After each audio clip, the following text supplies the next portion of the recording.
In a small Vermont town, an old veteran pulled a scrap cart through the snow to survive. He had almost nothing left, except a leaking cabin, a stubborn heart, and a habit of helping others. Then one winter evening, he saw a starving German shepherd standing at the edge of the market. The dog did not beg. It only watched the warm food stalls like it had already learned not to trust kindness. When the worst snowstorm in years came, the old man made one choice that nearly cost him everything. He thought he was saving a dog from the cold, but the dog would soon lead him back to life. Stay with this story and tell us in the comments what small act of kindness once changed your life. Arthur Callahan woke each morning to the sound of water falling into a tin bucket. Drop, pause, drop. It was not a dramatic sound. It did not crash like thunder or howl like the winter wind outside. It was small, patient, and insulting. A quiet little reminder that the roof above his bed had not improved during the night, no matter how firmly he had glared at it before sleeping. Arthur opened one eye and looked at the ceiling. "Still working on your aim, I see," he muttered. The ceiling, being old and without shame, continued dripping. His house stood at the far end of Alder Creek Road, where Frosthaven Crossing thinned into snow-heavy pines, and the narrow creek ran black beneath plates of ice. The place had once been a proud little cabin with a red door, a clean chimney, and a porch that did not lean like a tired drunk. Now the red paint had faded into a brownish memory. The porch sagged on one side, and the wind found its way through the walls with the persistence of a tax collector. Arthur did not call it a tragedy. He called it a winter with poor manners. At 76, he still rose before the sun because old training had carved itself too deep into his bones to be reasoned with. He folded his blanket into a square, though the blanket was army surplus, gray with age, and thin enough to make a ghost complain. He checked the door latch. He checked the stove. He checked the weather through a cracked window patched with cloudy tape. Outside, snow lay over the yard in blue morning shadows. It softened the broken fence, rounded the old woodpile, and gave the world a beauty it had not entirely earned. Arthur stood still for a moment, listening. No branches cracking, no heavy wind, no sleet against the glass. A workable day. His body disagreed. His knees sent up their usual report of protest. His lower back added a longer statement, full of detail and bitterness. Arthur ignored both. A man did not reach old age by negotiating with every ache. Some aches were honest. Some were cowards. It was best not to let them know which ones had power. He dressed slowly. First, the worn gray sweater, stretched at the cuffs. Then his dark brown work pants with patched knees and pockets deep enough to hold wire, screws, receipts, and disappointments. Over it all went his old moss-green military coat. The fabric was heavy, faded at the shoulders, and dusty in the seams. A small patch over the chest read, U.S. Veteran. On the right sleeve, a worn American flag held on by stubborn thread. He ran his fingers over that flag once, not in ceremony, but habit. Then he pulled on his boots, tied them with old parachute cord, and stepped outside. His scrap cart waited under the porch roof, if that crooked slice of boards could still be called a roof. Arthur had built the cart from a garden frame, 2 wide wheels, salvaged handles, and a little brass bell that hung near the front. The bell had once been part of a wind chime on the porch. Now it rang softly when the cart rolled over ice. It was not much of a vehicle, but then Arthur was not much of a parade. The bell gave a small, bright note as he pulled the cart down the road. Frosthaven Crossing woke gently in winter. Smoke lifted from chimneys. Snowplows grumbled along the main roads. Shopkeepers scraped ice from windows. The old stone church on the hill watched over the town with its square shoulders and frosted bell tower, looking less like a building than a patient giant who had agreed to stand there until spring. By the time Arthur reached Main Street, The sky had turned pale silver. The winter market was already taking shape.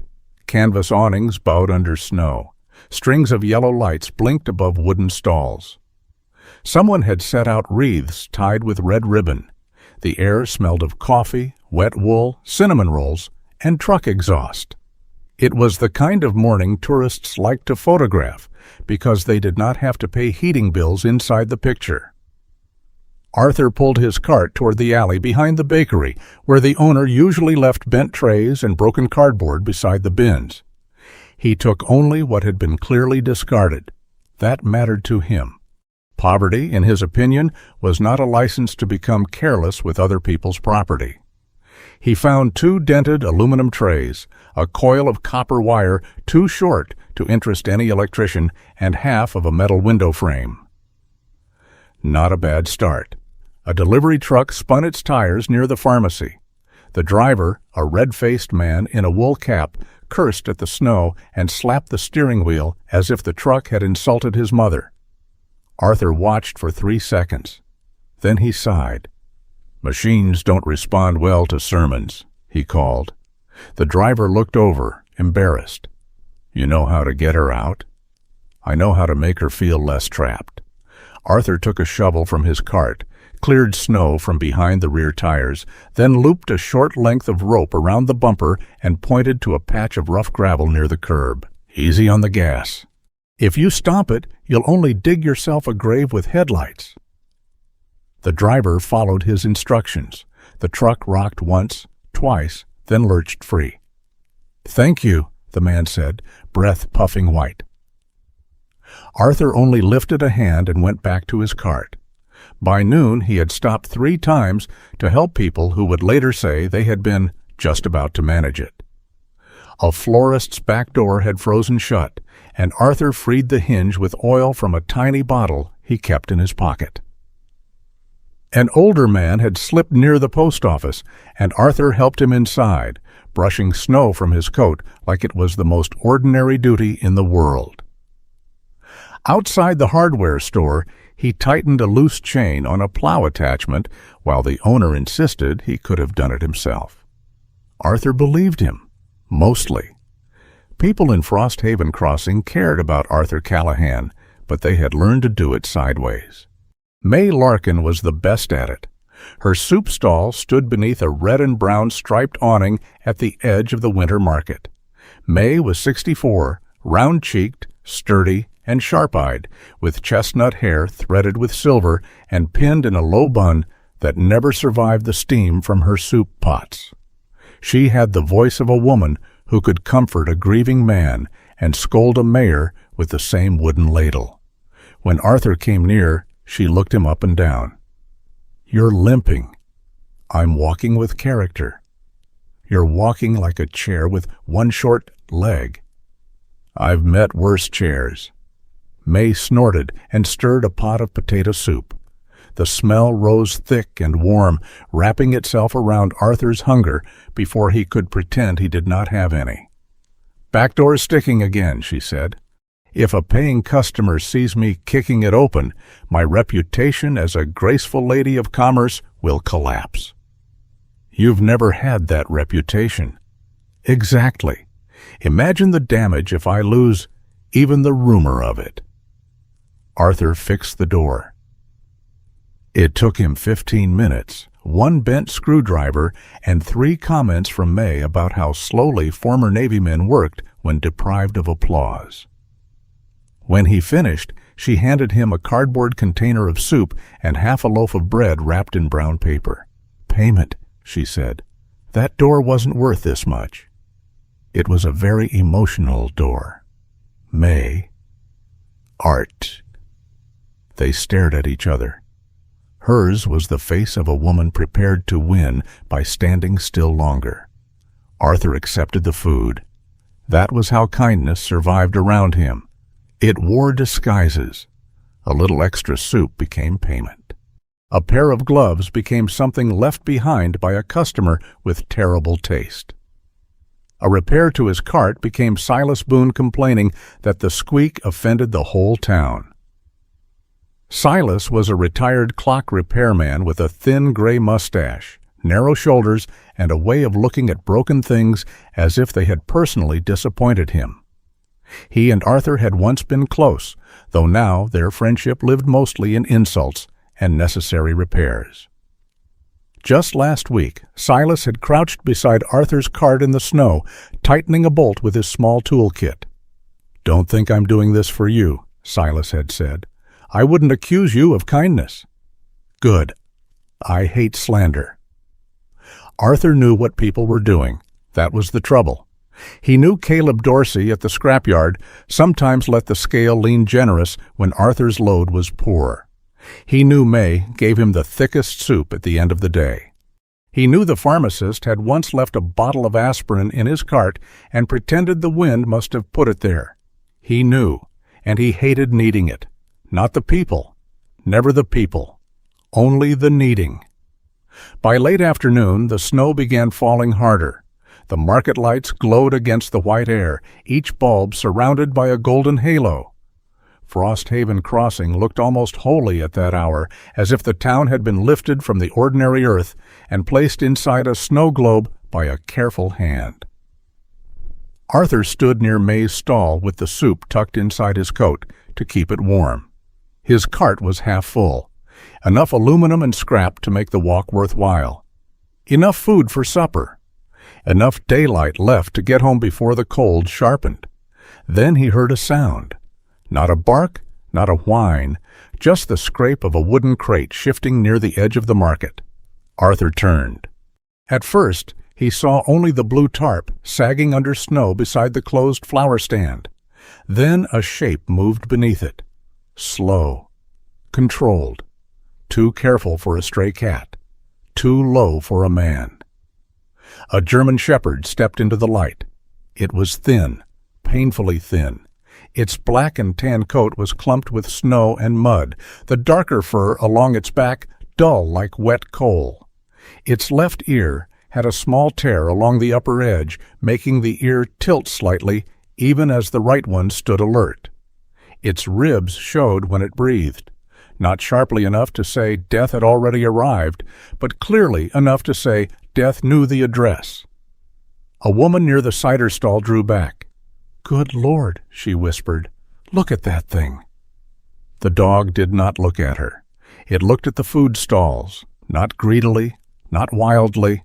It studied them the way Arthur studied exits, measured, suspicious, certain that warmth could be a trap if approached from the wrong angle. A man carrying a tray of sausages stamped his boot.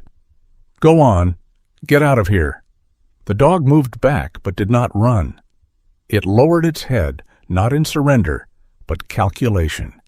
Arthur felt something inside him go very still. He had seen that posture before, though not always in animals. Men wore it after bad news. Veterans wore it in grocery stores. People who had been hungry too long wore it when offered a meal too quickly. The body wanted rescue. The mind asked what it would cost. May noticed his expression. "Art," she said quietly. Arthur did not answer.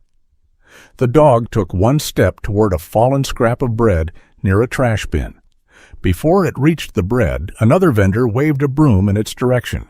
Not cruelly, exactly, carelessly, as if brushing away an inconvenience. The dog flinched. Only once. That single flinch went through Arthur harder than a shout. His hand tightened around the warm soup container beneath his coat. It was his dinner, his only real food of the day.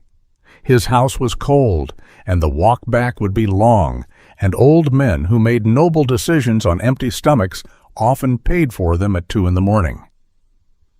The dog stood under the bent blue tarp, eyes fixed on the market, body trembling without asking permission to be weak. Arthur looked down at the soup. Steam curled from the loose edge of the lid, carrying the smell of potatoes, onion, pepper, and mercy disguised as payment. He almost laughed, but there was no humor in it. "Of course," he whispered. "Of course it would be today." The dog lifted its head then. For a brief moment, through falling snow and market light, its eyes met Arthur's. They were dark amber, older than a dog's eyes had any right to be. Not pleading, not soft, not grateful in advance. They seemed to ask one question only. Are you another man who sees and walks away? Arthur did not move. The brass bell on his cart stirred in the wind and gave one small note. May said nothing behind him. The market moved around them. Boots scraped. Lights hummed. Someone laughed too loudly near the cider stall, unaware that a quiet trial had just opened in the snow. Arthur took the soup from inside his coat and held it in both hands. He had not yet stepped forward. The dog had not yet trusted him, but something had shifted all the same. In the glowing winter market beneath the sagging blue tarp, an old man with a patched veteran's coat and a starving German shepherd looked at each other across the snow. Neither of them asked for saving, and neither of them looked away. For the next several days, the German shepherd became a rumor before he became anything close to a presence. A baker saw him slipping behind the flour delivery before sunrise. A florist found paw prints pressed into the snow beneath her back steps, neat and careful, as if the dog had walked there with a map in his head. A man from the hardware store claimed the shepherd had stared at him through the alley fog for nearly a full minute, then vanished behind the stacked pallets without making a sound. Arthur Callahan heard all of it without asking for any of it. That was how small towns worked. News traveled in the steam above coffee cups, in half-open doors, in sentences that began with, "I'm not one to gossip," and then did exactly that for 6 generous minutes. By the end of the week, the dog had acquired several names from people who did not know him. That big stray, that filthy shepherd, that poor thing, that dangerous thing. Arthur used none of them. Names, in his opinion, were not for people standing safely behind counters. The dog appeared when he chose and disappeared when people chose too quickly for him. He slept nowhere twice in a row. Some afternoons, Arthur saw him tucked beneath the vegetable truck, his thin body hidden behind crates of cabbages. Other times, he lay close to the brick wall behind the old bakery, where the ovens leaked a little heat through the stones. Once, Arthur spotted him across the street from the market, standing beside the snowbank near the church steps, watching the whole square with an expression that looked almost military. Not trained, exactly. Remembering. Arthur had known men like that. Men who did not sit with their backs to doors. Men who counted footsteps without meaning to. Men who could not accept kindness until they had first inspected it for wires. The dog was not wild in the simple way people like to imagine. He did not charge, snarl, or raid the stalls like some winter demon. He moved around human life as if human life were a machine with dangerous gears. He knew the traffic lights. He avoided delivery trucks before they backed up. He never turned his back on a stranger. Even when he bent his head toward food, one ear stayed aimed at the nearest escape. Arthur noticed all of this because noticing was what remained of him when money, rank, and certainty had gone. On Wednesday, Diane Mercer came to the market with a humane trap in the back of her dented county van. She was a broad-shouldered woman in her early 50s, dressed in a dark olive work coat with too many pockets and black waterproof cargo pants tucked into tall boots. A ring of keys hung at her belt, along with a small metal paw print charm that clicked when she walked. Her short black hair, streaked with silver, stuck out from beneath a gray knit cap. She had the face of a woman who had been bitten by fear more often than by animals. Arthur watched her set the trap in the alley beside the bakery. "You'll waste good bait," he said. Diane straightened and looked at him. "Morning to you too, Mr. Sunshine." "He won't go in." "You talked to him?" "No." "Then maybe he has a more open mind than you." Arthur glanced toward the trap. Diane had placed a blanket inside, along with food. She had done it right. Slow, clean, patient. but the alley was too open on one side, and the wind was carrying her scent straight toward the bakery wall. "He'll smell the metal," Arthur said. "It's a trap. Metal is part of the theme. He'll smell your glove on the latch. And mine now, if I keep standing here being helpful." Diane studied him, then the alley, then the far end of the market where the dog had once vanished between two stacked produce crates. "You've been watching him. So has half the town. Half the town sees a problem. You see patterns." Arthur did not answer. Diane softened, but only a little. "I'm not trying to scare him. I need to check him. If he has a chip, he might have someone looking." Arthur's eyes shifted toward the blue-tarped flower stand where he had first seen the dog in full light. "Maybe," he said. Diane heard the doubt in that one word. "And maybe not, but guesses don't get animals home." "No," Arthur said quietly. "Sometimes neither do people." Diane did not press him. She had the kind of wisdom that knew when a sentence had stepped too close to old blood. She only reset the trap 2 feet deeper in the alley and scattered a little food near the entrance. By noon, the bait was gone. The trap was empty. Diane stood in the snow, staring at the untouched latch, then turned toward Arthur, who was tightening the rope on his scrap cart beside May Larkin's soup stall. "Don't say it," she warned. Arthur raised both hands. "I was admiring the dog's open mind." May laughed so hard she nearly dropped a ladle. The dog became harder to see after that. Not gone, just more careful. Arthur caught glimpses. A dark back moving behind a snowbank, a torn left ear disappearing past the bakery wall, amber eyes watching from between 2 stacks of wooden crates. The shepherd had learned the market's rhythms. He came when the vendors were busy and left before anyone felt brave enough to help. On Friday afternoon, the cold sharpened. It was the kind of cold that made sound travel strangely. Boots crunched too loudly. The market lights buzzed faintly. Steam rose from soup and cider in ghostly ribbons. Arthur had spent the morning gathering scrap behind the hardware store and helping May stack firewood beside her stall. His hands hurt from the work, but May had paid him with a container of thick beef stew, a heel of bread, and a small bag wrapped in brown paper. "What's in that?" Arthur asked. "Disappointment," May said, "and possibly bones." "May." "Art." He took the bag. That was the rule between them. She lied badly. He pretended not to notice. Both considered it a form of diplomacy. He was preparing to leave when the trouble began near the butcher's stand. A man in a white apron had come out carrying a broom. He was not a cruel man, not in the grand, wicked way stories prefer. He was tired, cold, and worried about customers complaining. Sometimes ordinary fear wore the same boots as cruelty. "Get out of there," the butcher snapped. Arthur turned. The shepherd had nosed too close to a box of discarded wrapping paper beside the stall. He stepped back at the sound, but not fast enough. The butcher swept the broom toward him, more noise than force. Still the dog startled.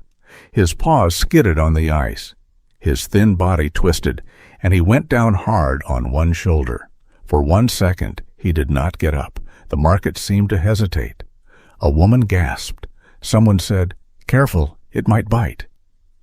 Arthur felt a hot spark of anger rise behind his ribs. Not because the butcher had meant harm. That would have been easier. Meaning harm gave anger a target. This was worse. This was the kind of careless harm that came from wanting a problem to move somewhere else. The dog pushed himself upright. His front leg trembled. Snow clung to his muzzle. He lowered his head, but his eyes stayed lifted. Not begging. Never begging. Arthur set down his scout handle. May saw him move. Her face changed, the humor leaving it as quickly as steam leaving an open pot. "Art," she said, not stopping him, only naming the risk. He had his stew in one hand, bread tucked under his arm, and May's brown paper bag in his coat pocket. It was more food than he usually carried. Enough for supper. Enough for breakfast, if he stretched it. Enough to get through a cold night in a house where the stove had opinions about whether it wished to live. The dog stood beside the butcher's stall, shaking hard enough to make his torn ear flick. Arthur walked forward and stopped several feet away. He did not crouch right away. Sudden lowering could look like a pounce to a frightened animal. He did not smile. Teeth were not always friendly in the language of pain. He simply turned his body slightly sideways, making himself less of a wall, and placed the container of stew on the snow. The dog stared. Arthur removed the bread from under his arm and broke off a piece. His fingers were stiff, and the crust cracked loudly in the cold. The shepherd flinched at the sound. Arthur froze. A man behind him muttered, "Don't be foolish, Callahan." Arthur did not look back. "I've made a career of foolishness," he said. "This is more of a hobby." A few people gave nervous little laughs. The dog did not. He watched Arthur's hands. Arthur set the bread on the lid of the stew container, then slid both forward with 2 fingers until the food rested halfway between them. "There," he said, his voice low and plain. "I appear to have dropped my dinner." The shepherd's nostrils moved. Hunger pulled at him. Fear held him back. Arthur knew the feeling well enough to dislike seeing it on another living creature. He stepped away and sat down on the curb, not facing the dog directly. The snow soaked immediately through the worn seat of his work pants. His knees complained. His back threatened legal action. He ignored them all. No one spoke for a while. The dog took 1 step forward, then another. He stopped, looked toward the butcher, toward May, toward the open street, and finally back at Arthur. His left ear twitched, the torn edge making him look both fierce and strangely unfinished. He lowered his head to the bread. 1 bite. Then he jerked back, as if expecting payment to be demanded. Nothing happened. Arthur looked at the street. May looked into her soup pot, as though the secrets of the universe were floating among the potatoes. The dog returned to the food. He ate several bites of bread and licked the edge of the stew lid. Then he did something Arthur did not expect. He did not finish it. With careful, trembling movements, the shepherd took the remaining chunk of bread in his mouth and carried it toward a broken plank leaning beneath the butcher's table. He pushed the bread under the wood with his nose. Then he scraped snow over it, clumsy but deliberate, hiding it from the world. The market became very quiet around Arthur. It was such a small act. A piece of bread beneath a plank. Yet Arthur felt it like a hand placed against an old bruise. The dog was not only hungry. Hunger ate what it could when it could. This was something deeper. This was a creature making a treaty with tomorrow because today had betrayed him too many times. Arthur looked at the hidden bread, then at the dog. "All right," he whispered, too softly for anyone else to hear. "So you remember bad winters." The shepherd's amber eyes met his. For a breath, the cold market seemed to fall away.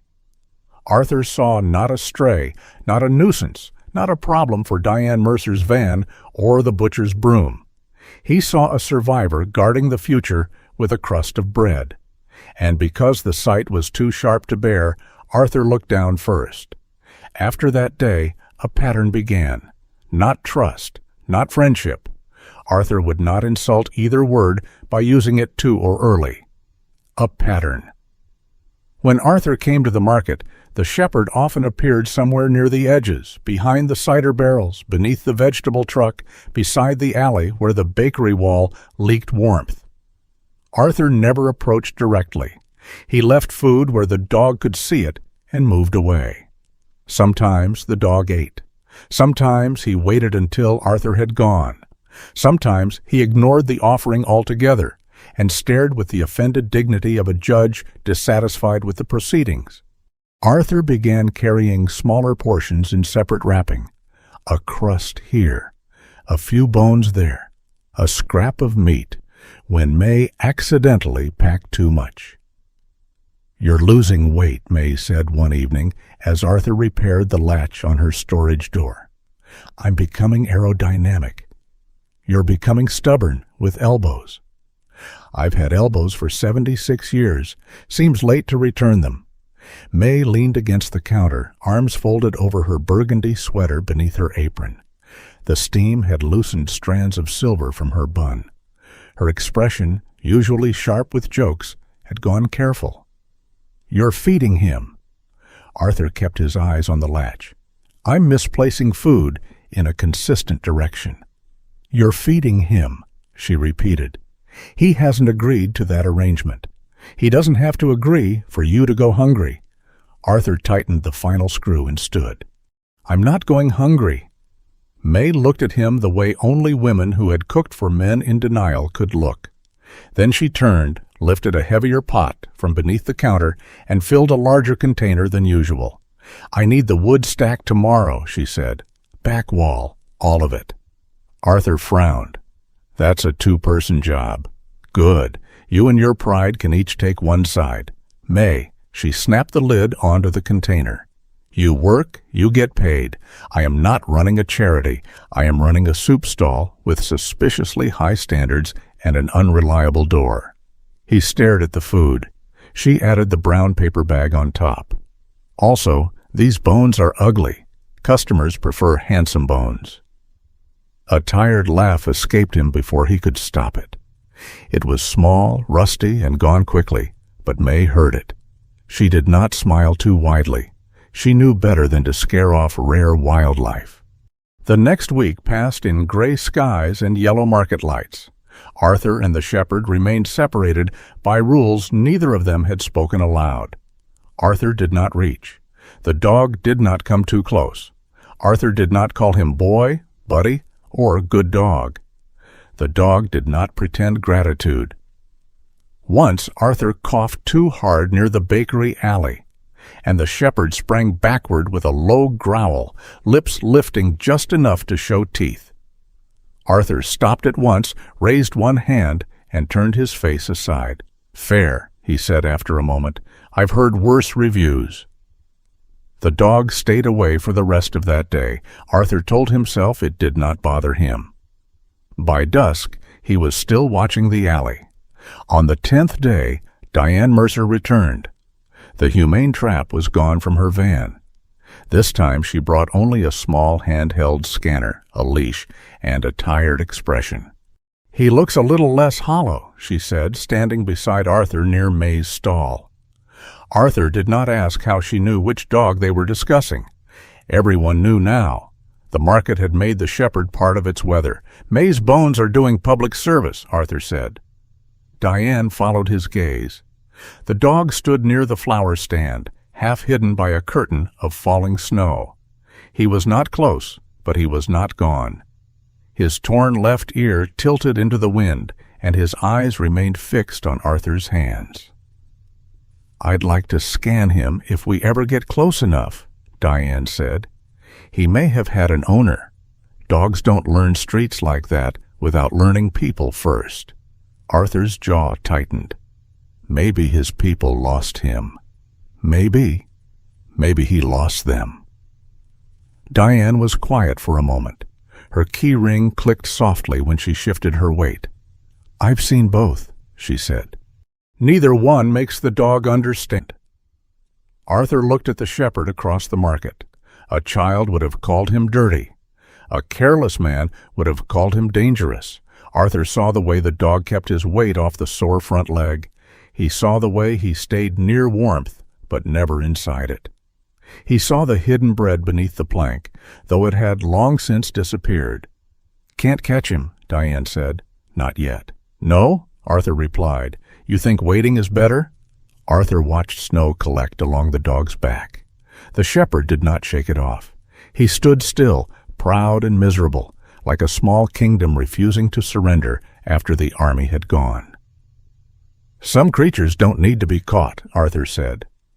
Diane looked at him. Arthur's voice dropped, not for drama, but because the truth seemed to require less noise. They need to be waited for. Across the market, the German shepherd lowered his head, sniffed the air, and took one careful step toward the food Arthur had left beneath the awning. Not trust, not yet, but not retreat either. By noon, Frosthaven Crossing had begun preparing itself like an old soldier tightening straps before battle. The church bell rang 3 times over Main Street, its sound heavy and bronze beneath the low white sky. Storefronts that usually stayed open until dusk flipped their signs early. Shopkeepers dragged crates inside. The hardware store sold out of batteries before 2. At the market, vendors tied down awnings, folded tables, and spoke in short sentences, as if longer words might give the storm more time to arrive. The radio called it the strongest winter system to hit the county in years. Arthur Callahan called it trouble with a weather report. He stood near May Larkin's soup stall, one hand on his scrap cart, watching the snow gather speed across the square. The flakes no longer drifted. They came sideways now, sharp and hurried, finding every gap in his old military coat as though the wind had been studying him personally. May was closing her stall earlier than usual. Her cheeks were red from steam and cold, and the loose strands of silver around her face had escaped her bun in full rebellion. "You heading home now?" she asked. "That was the plan." "Good. Make it a rare occasion and follow one." Arthur looked offended. "I follow plans. You interrogate plans until they lose the will to live." She shoved a wrapped container into his hands before he could object. "Stew? Bread. Don't argue. The weather has already taken my patience hostage." Arthur glanced toward the far side of the market. The butcher's stall was boarded. The flour stand had been stripped down to its frame. The old bakery alley was empty. A wind-torn newspaper rolled across the snow and flattened itself against a trash bin. No German shepherd.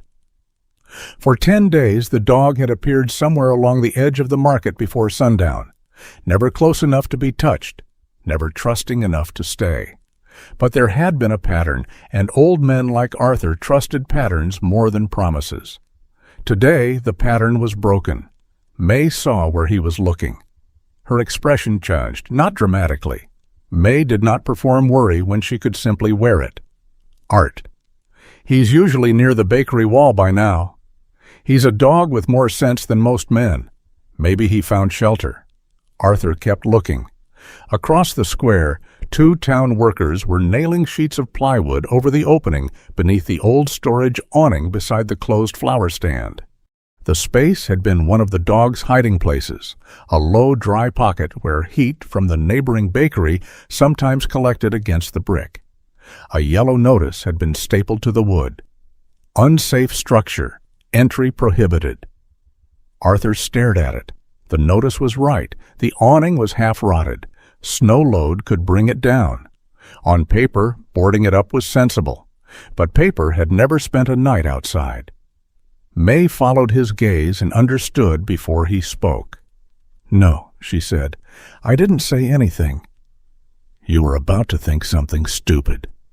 "My thoughts are private. Not when your face starts looking like a funeral with boots." Arthur pulled his collar higher. His knees were already aching. His left hand had gone stiff around the cart handle. The walk home would be hard enough without searching alleys in a worsening storm. He knew that. Knowing did not warm the dog. "I'll check the bakery and the back lot," he said. "Then I'll go home." May planted both hands on her hips. That is exactly the kind of sentence a man says before people have to organize a search party. "I'm not going far." Every frozen fool in Vermont has said that at least once. Arthur gave her the small, tired smile that usually ended arguments. This time it did not work. May stepped closer. Her voice dropped. "Art Callahan, if you die out there, I will drag you out of heaven by your collar just to tell you I told you so. Then I have excellent reason to survive." He took the stew, tucked it inside his coat, and turned his cart toward the edge of the market. Behind him, May muttered something about stubborn men, stray dogs, and the Lord needing better hobbies. Arthur searched the places he knew. Behind the bakery, where the brick wall breathed a little warmth, nothing. Under the vegetable truck, now parked tight against a loading dock, nothing. Beside the flower stand, where the blue tarp snapped wildly in the wind, nothing. At the back of the market, snow had begun covering everything that might have been a clue. Paw prints blurred into white scuffs. The air stung his eyes. Twice he had to stop and lean against his cart until the dizziness passed. He hated that most of all. Not pain. Pain was old company. Dizziness was betrayal. He found a few scraps where the dog had been, a shallow hollow beneath a stall, a smear of mud on packed snow, a bit of bread crust frozen near a wooden plank. Arthur crouched to touch it and nearly lost his balance. "All right," he breathed, pushing himself upright. "Enough theatrics." The wind answered by throwing snow in his face. He was almost ready to turn back when he heard it. A small metallic sound, not loud, not repeated in rhythm. Just a faint tap and scrape somewhere beyond the last row of stalls. Arthur stood still. Again. Tap. Then silence. He turned his head toward the old fishmonger's stand, closed for the season and half collapsed under a leaning frame of boards and canvas. Snow had drifted against it, hiding the legs of the stall and the crates stacked beneath. Arthur moved slowly. The cart bell gave one bright note, and beneath the collapsed canvas, something growled. It was low, dry, and exhausted. Arthur stopped at once. "Found you," he said softly. The German shepherd lay beneath the tilted stand, one front leg twisted awkwardly. A length of plastic packing strap had looped around his paw and tangled into the metal support of the stall. Every time he pulled, the strap tightened. Snow clung to his back and muzzle. His torn left ear was flattened. His amber eyes burned with fear and fury. Arthur crouched several feet away. The dog growled again, but the sound trembled. "I know," Arthur murmured. "This is a rotten arrangement." The dog showed his teeth. Arthur took off one glove and regretted it immediately as the cold bit his fingers. He drew the old multi-tool from his coat pocket and opened the small blade. The movement made the dog jerk hard against the strap. Metal scraped.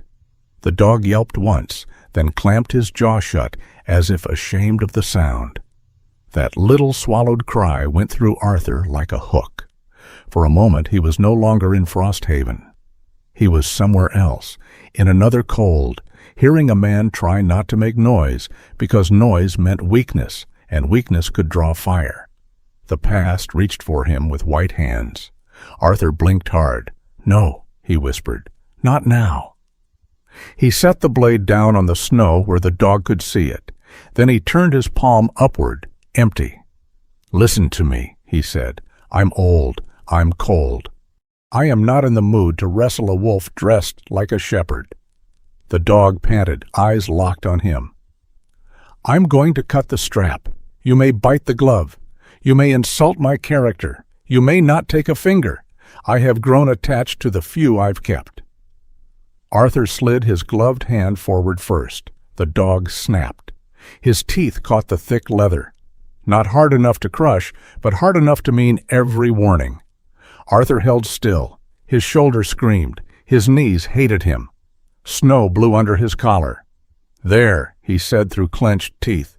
"Fair negotiation." With his bare hand, he reached for the strap.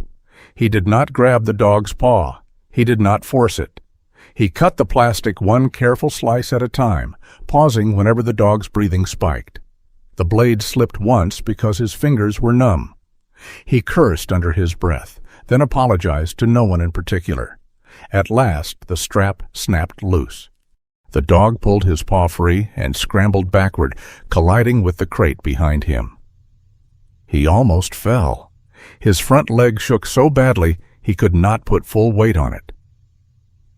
Arthur lowered the blade and sat back in the snow. Neither of them moved for several seconds. Then Arthur reached into his coat and removed the wrapped container May had given him. The stew was no longer hot, but it still held some warmth. He opened it, set it under the shelter of a board, and pushed it toward the dog. "Not a trap," he said. "Not a miracle either, just stew." The dog smelled it but did not eat. His body had begun shaking harder now, the dangerous kind of shaking that came after the fear loosened enough for cold to claim its turn. Arthur looked at the sky. The storm had darkened the afternoon into something close to evening. If he left the dog there, Diane might not find him until morning. If morning came with temperatures as low as the radio promised, there might be nothing left to find but a shape under snow. Arthur exhaled. "Well," he said, "I suppose this is where wisdom and stupidity shake hands." He pulled the army blanket from the bottom of his scrap cart. It was torn along one edge, but dry enough beneath the canvas cover. The dog recoiled when Arthur opened it. Arthur waited. Then, moving with the slow patience of a man diffusing something alive, he slid the blanket over the dog's back. The dog snapped once more, weakly. Arthur let him catch the glove again. "Still voting no," Arthur said. "Noted."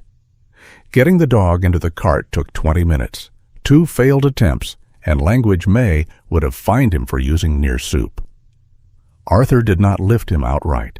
He angled the cart low against the drift, used the blanket like a sling, and let the dog scramble the final distance himself. The shepherd fought not because he had strength, but because fear had not yet received notice that the body was finished. When at last the dog lay in the cart, wrapped in the blanket with only his head visible, Arthur leaned both hands on the handle and breathed like an old bellows. The dog glared at him from the cart. Arthur nodded. "Yes, I'm disappointed in both of us too." The walk home became a narrow world, snow, breath, cartwheels grinding, the little brass bell ringing whenever ice caught beneath the tire. Arthur kept to the side streets, avoiding the open stretch where wind came hard across the square. Twice he stopped under porch awnings to shield the dog from the worst gusts. Once he leaned against a lamppost and wondered, with unusual seriousness, whether his heart was about to resign. It did not. Stubborn organs apparently recognized their owner. By the time he reached the cabin on Alder Creek Road, dusk had fallen completely. The house looked smaller than usual under the storm, its crooked porch half buried, its windows dull with frost. No warm welcome shone from it, no yellow family light, only a place old enough to be tired and stubborn enough to remain standing. Arthur dragged the cart close to the door. "Don't judge," he told the dog. "It was worse before I improved it." The dog did not appear comforted. Inside, the cabin smelled of cold ashes, damp wood, and old wool. Arthur shut the door with his shoulder and set about making the room livable, not comfortable. Comfortable belonged to richer men and better roofs. He started the stove, coaxing the flame with newspaper and split pine. He spread towels near the hearth, but not too close. He remembered enough field medicine to know that warming a frozen body too fast could do harm. He warmed water. He soaked a rag. He wiped snow and mud from the dog's coat in slow passes, stopping whenever the dog's lip lifted. The dog growled when Arthur touched the sore paw. Arthur pulled back at once. "Agreed. We'll let a professional insult us both tomorrow." He gave the dog only a little food and water. The shepherd wanted more, eyes following every movement of Arthur's hand, but Arthur shook his head. "Slow," he said. "The stomach has rules, even when the heart thinks they're rude." He did not know whether the dog understood words. He suspected tone mattered more. The storm battered the cabin through the evening. Snow hissed against the walls. The roof dripped into 3 buckets now instead of 1. Arthur placed another pot beneath a new leak. and sat on the floor with his back against the old cupboard, watching the dog lie wrapped near the stove. The shepherd watched him back. The room held two kinds of silence. Arthur's was old, disciplined, built from years of keeping pain behind the teeth. The dog's was rawer. It seemed to ask whether warmth was temporary, whether hens always left, whether rescue was only another room where fear had to stay awake. Arthur's own supper sat untouched on the table until it cooled. He ate 3 spoonfuls standing up, then gave up pretending he was hungry. His body was exhausted beyond appetite. He checked the door, checked the stove, checked the dog, checked the buckets. The old habits marched on because, if they stopped, he did not know what else might enter the room. Near midnight, the leak above the far corner widened. Water struck the floor in a steady stream, spreading across the uneven boards toward the stove. Arthur pushed himself upright too quickly. The room tilted. A black ring gathered at the edge of his vision. "Easy," he muttered to himself, but his knees folded before pride could file an appeal. He went down hard near the cupboard, shoulder striking the floor. For several seconds he could not move. The cold water crept along the boards toward his sleeve. He lay there, breathing through the shock, furious at his body, at the roof, at the storm, at the humiliating mathematics of age. Across the room, the dog lifted his head. Arthur tried to push up and failed. "Stay," he rasped, though he did not know whether he was speaking to the dog or the darkness. The shepherd struggled to his feet. His injured paw trembled. He took one step, then another, slipping on the wet boards. He did not bark. He did not perform bravery. He came because something in the room had changed, and he knew the sound of a body in trouble. He reached Arthur and seized the sleeve of the old military coat between his teeth.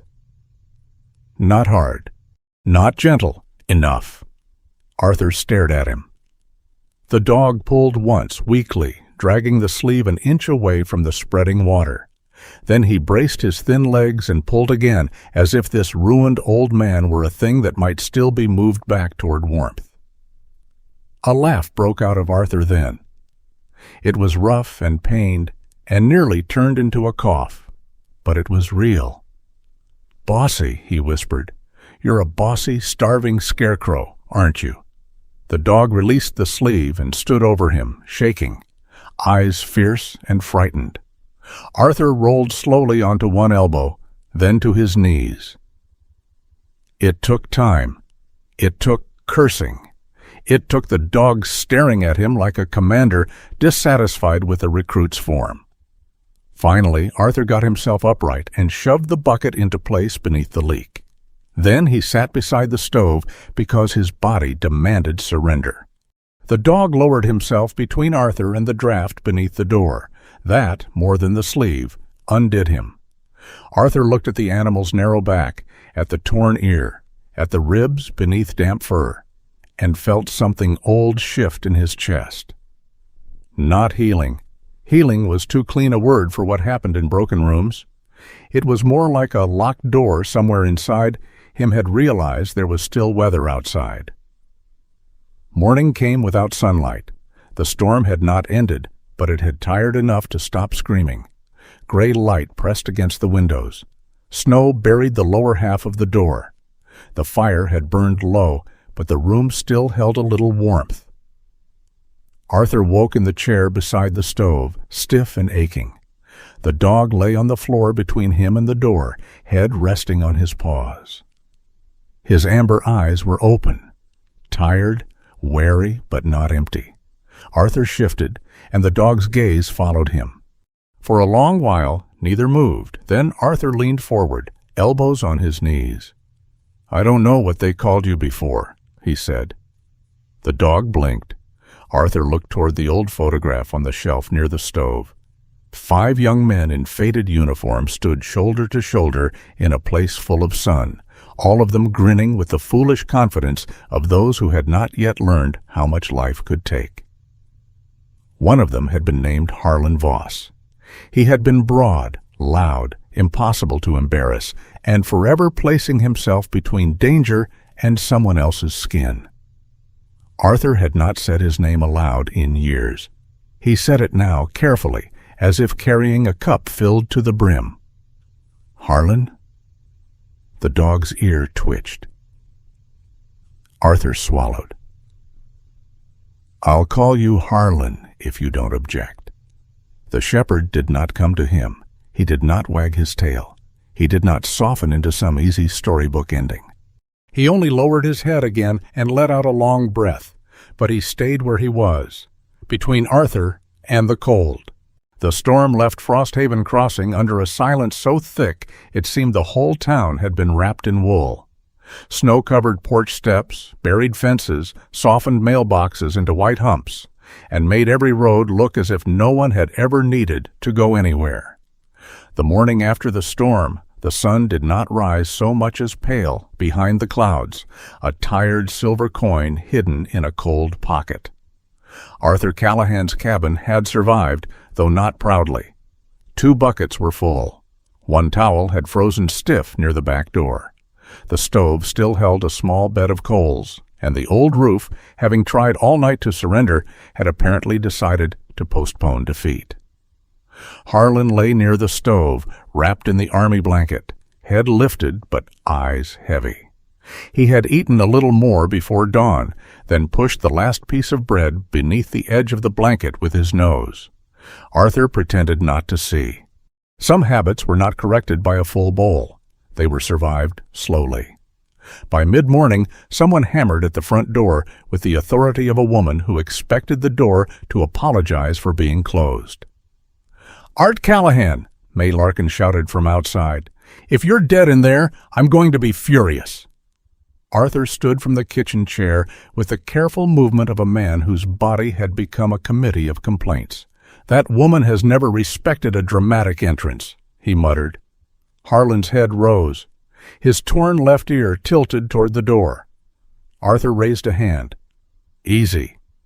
He opened the door to May, Diane Mercer, and a woman Arthur had not seen in nearly a year, but recognized at once by the calm disappointment in her eyes.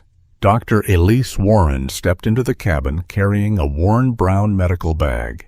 She was 67, narrow-framed, but steady, with a short bob of white-gray hair tucked under a knitted cap. Her coat was long and ash-gray, dusted with snow at the shoulders, and beneath it Arthur glimpsed dark teal veterinary scrubs. Elise had the sort of face that could deliver bad news without cruelty and good news without decoration. Animals, in Arthur's experience, trusted that kind of person faster than humans did. May came in behind her, carrying a basket covered with a towel. Diane shut the door against the cold and stamped snow from her boots. Her key ring clicked at her belt, the little metal paw print charm giving a bright, familiar sound. Harlan stiffened. Diane paused, not moving closer. "Well," she said dryly, "at least this time he didn't run faster than the town budget." Arthur glanced at the dog. He considered it. Elise set her bag on the kitchen table and looked around the cabin, taking in the buckets, the patched window, the damp floorboards, the stove, Arthur's pale face, and Harlan's guarded stare. "I was told there was a dog," she said. "There is." "I was also told there was an old man who may have confused stubbornness with medical judgment." May lifted the towel from the basket and revealed 2 jars of soup, bread, and a small packet wrapped in butcher paper. "I told her accurately." Arthur looked offended. "I rescued a dog." "You nearly became a second patient," May said. Elise removed her gloves. "Then let's decide who is more cooperative." Harlan, hearing the tone, if not the words, gave a low warning rumble. Elise did not approach him directly. She sat on the floor several feet away with the ease of someone who had spent a lifetime making herself smaller for frightened creatures.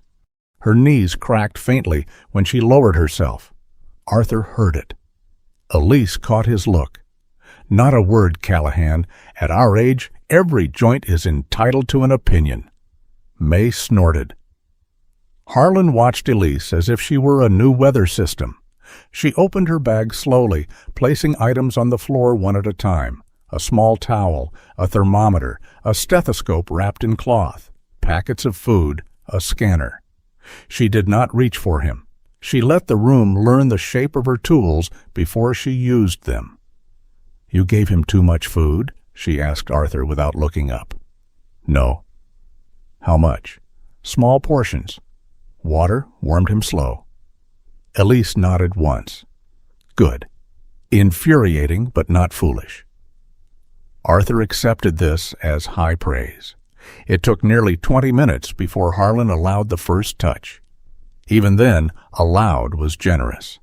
He tolerated Elise's hand on his shoulder because Arthur sat nearby with his palm resting open on his knee, because May stood quietly instead of fussing, and because Diane stayed by the door, pretending not to be ready with a leash if everything went badly. Elise examined him with a careful steadiness that made no promises. She checked his gums, ears, ribs, paws, temperature. When she lifted the sore front paw, Harlan growled and turned his head toward Arthur as if accusing him of betrayal. "I know," Arthur said. "She has terrible manners." Elise did not look up. "And yet I remain the only one in this room with a degree." Harlan's paw showed inflammation where the plastic strap had bitten into the skin. No deep cut, but enough soreness to make every step count. Elise cleaned it gently. Harlan trembled through the process, not from cold this time, but from the effort of not making war. "He's underfed," Elise said at last. "Dehydrated, but improving. Paws inflamed, not infected yet. He's had some care in the past. Coat condition underneath the dirt tells me that. Teeth aren't neglected. Nails were trimmed sometime in the last month or two." Diane's face grew more intent. "Collar mark?" Elise parted the fur at Harlan's neck. There it was. Faint but visible. A pale ring beneath the coat where something had once rested against the skin. Arthur looked at it and felt a strange sadness. A collar mark meant belonging. It also meant losing. Elise took the microchip scanner from her bag. "Let's see whether the world wrote anything down before it misplaced him." The scanner beeped once near Harlan's shoulder. Harlan flinched. Arthur did too, though less visibly. Elise read the number aloud while Diane pulled a small tablet from her coat pocket. The cabin fell quiet except for the wind brushing snow against the windows and the soft crackle inside the stove. Diane typed slowly, her brow furrowing. Then she stopped. Arthur knew that kind of pause. "What?" May asked. Diane looked from the tablet to Harlan. Her voice lost its dry edge.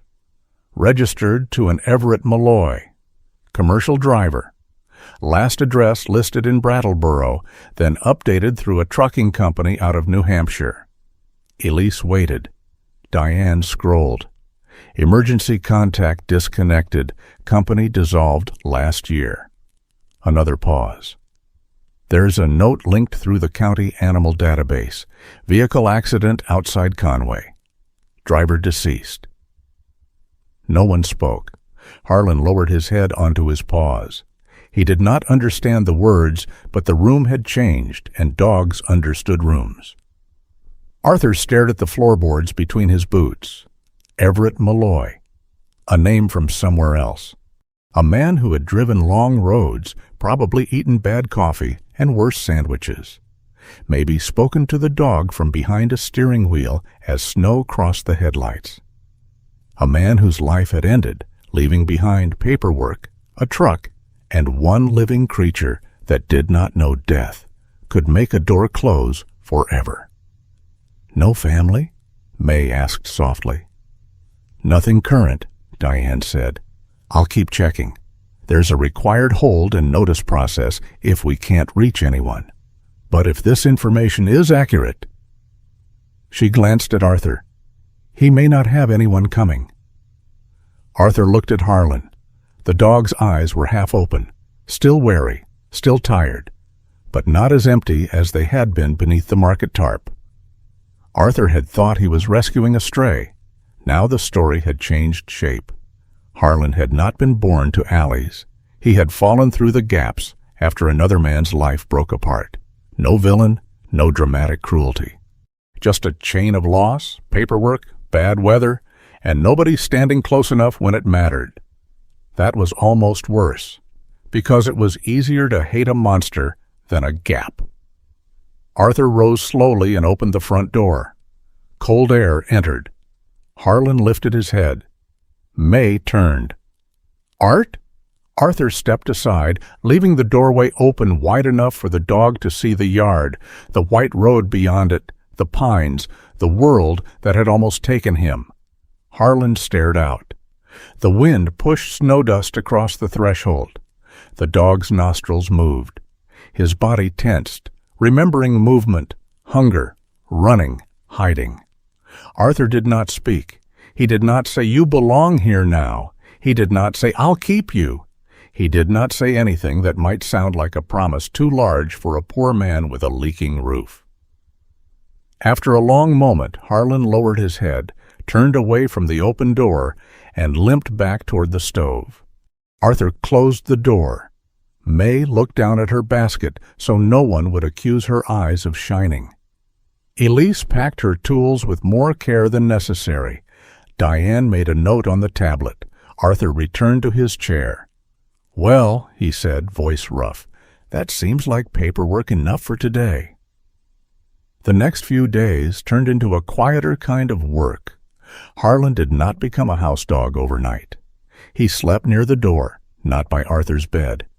He startled when the stove cracked.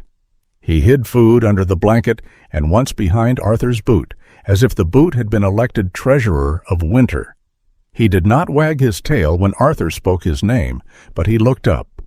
That was more than nothing. Arthur began walking him on a length of rope softened with cloth, not far at first, just to the woodpile, then to the road, then, when the paw improved, into Frosthaven Crossing. Harlan moved beside the scrap cart as if he had assigned himself to escort duty. He did not pull. He did not greet strangers.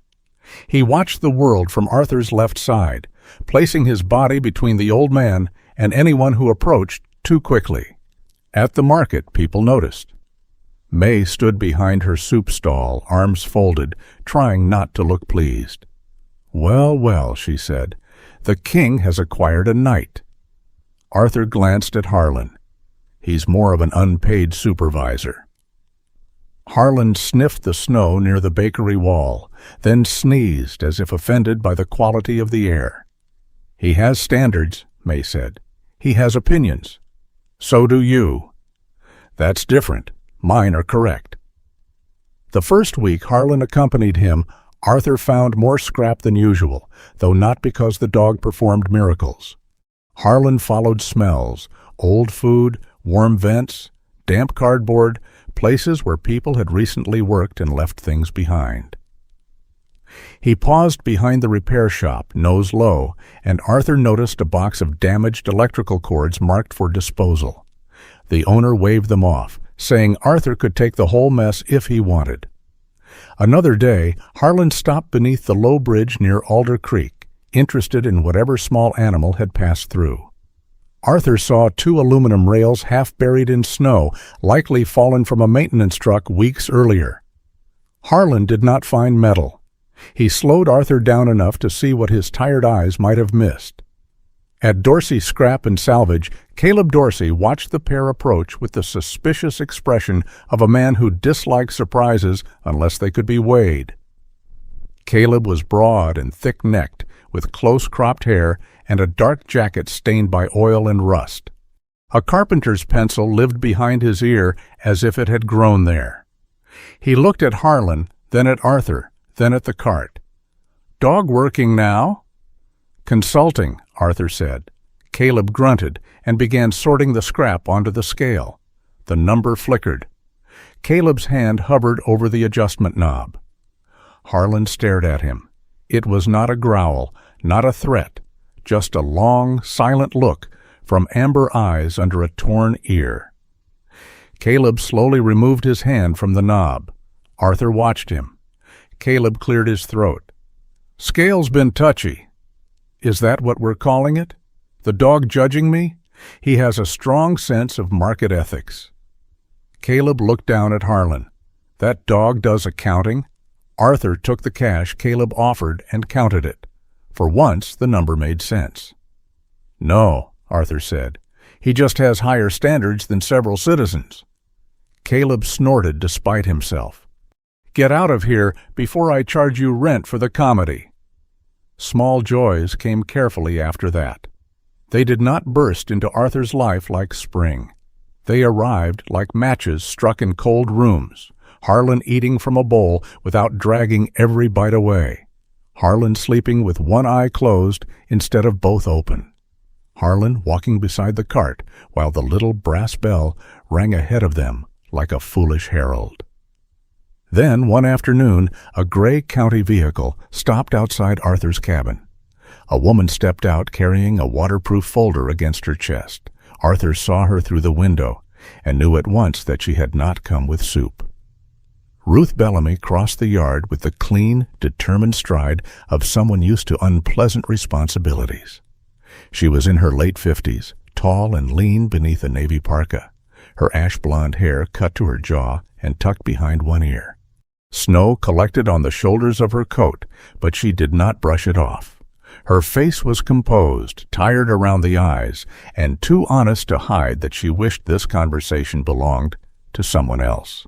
Harlan stood before Arthur reached the door. Not aggressive, alert. Arthur opened the door. Mrs. Bellamy. Mr. Callahan. Ruth looked at Harlan, then at the roof, then at the sagging porch beneath her boots. May I come in? Arthur considered saying no. Instead, he stepped aside. The cabin seemed smaller with Ruth inside, not because she was large, but because she carried maps. Maps made rooms answer questions they had been avoiding. She opened the folder on Arthur's table. Inside were printed surveys, highlighted lines, a diagram of Alder Creek, and a block of shaded land marked for winter emergency development. Arthur recognized the shape of his road. Ruth spoke carefully. The council is moving forward with the Alder Creek Winter Preparedness Project.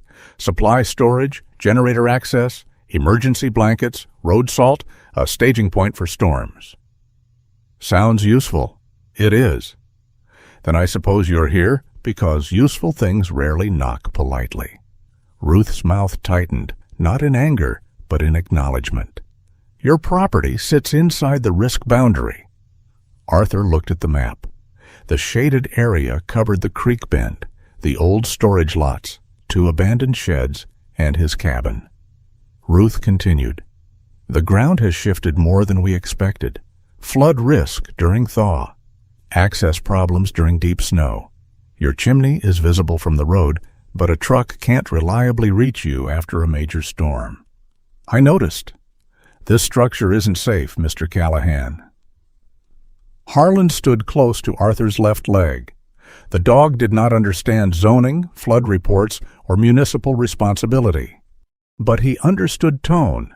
He understood the way the air tightened when a person brought the future folded in paper. Arthur looked around the room.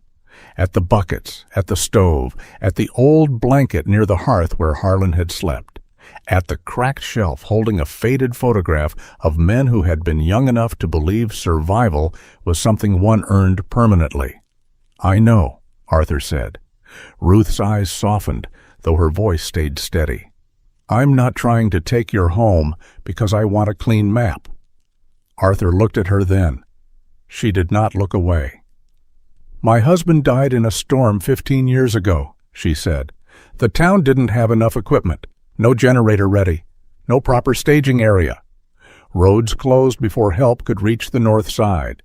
I have spent 15 years listening to people say we should have been better prepared. The room quieted. Even Harlan seemed to listen. Ruth tapped the map once with a silver mechanical pencil. This project can save lives. Arthur looked at the shaded boundary again. On paper, his house had become an obstruction inside a useful plan. A weak structure. A risk point. A problem to solve. He had been many things in his life. A son, a soldier, a survivor. a man who gathered scrap from bright streets. He had not expected to become a shaded square. Harlan leaned against his leg. Not much, just enough for Arthur to feel the warm weight of him through his work pants. Arthur placed one weathered hand on the dog's head. "My house is not safe," he said. Ruth nodded slowly, as if grateful he understood. Arthur looked toward the old porch outside, where the brass bell on his scrap cart hung still in the cold. He thought of nights spent listening to the roof drip. He thought of the stove coughing smoke.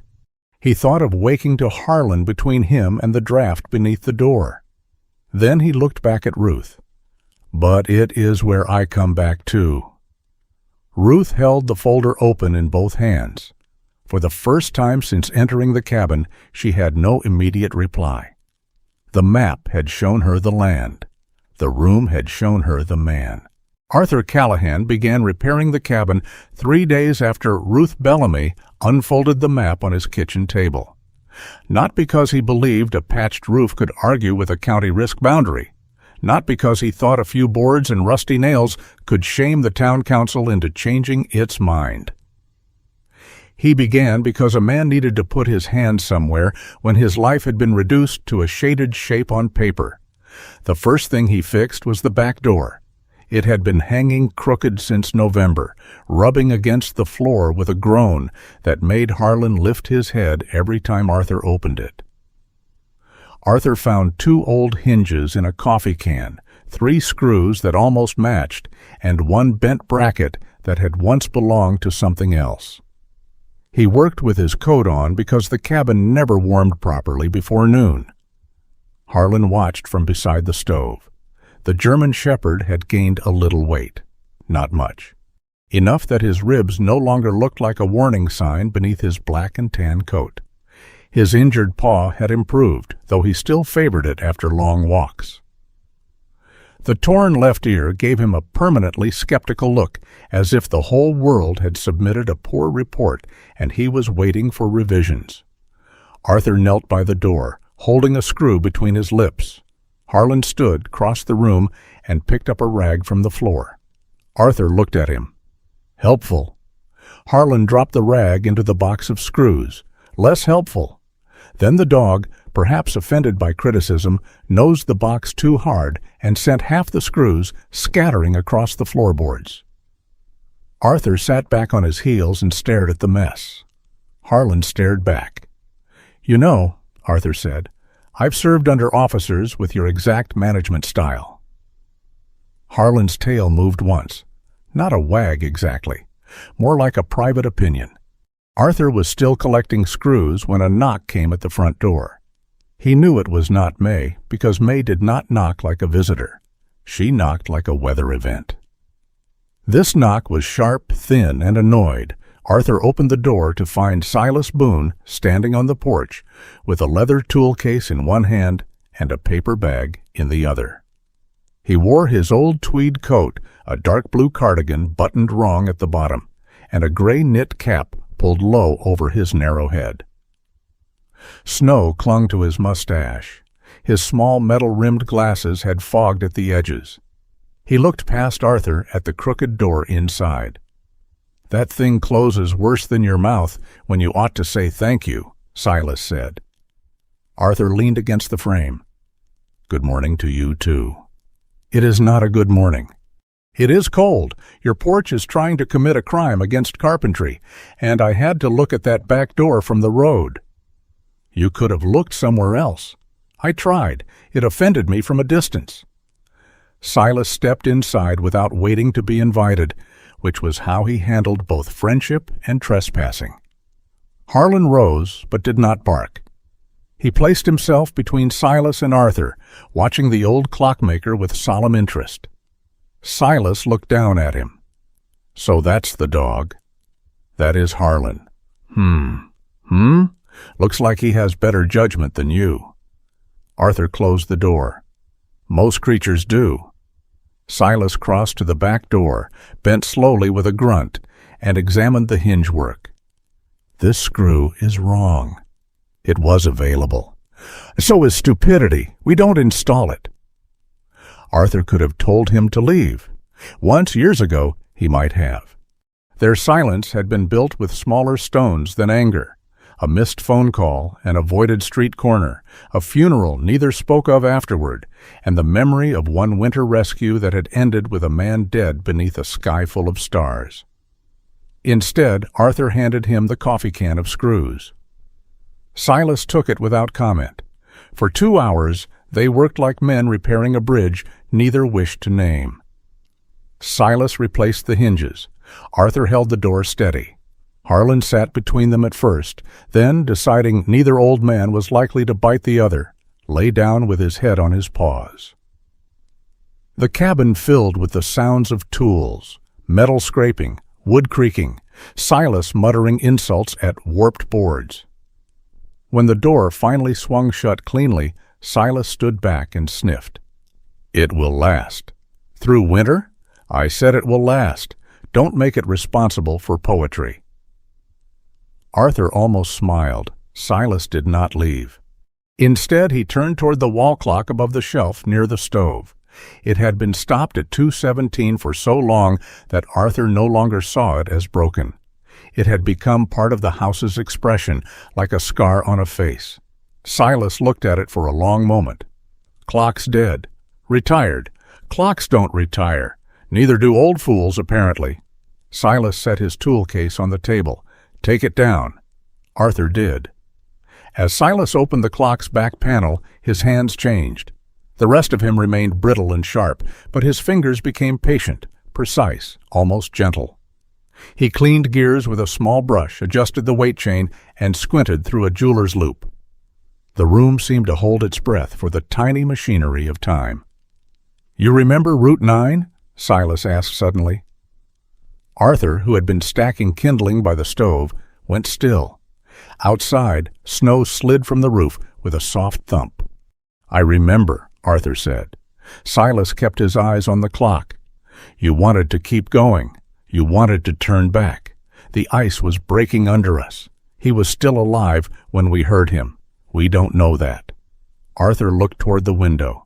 Beyond the glass, Alder Creek lay hidden beneath snow and shadow.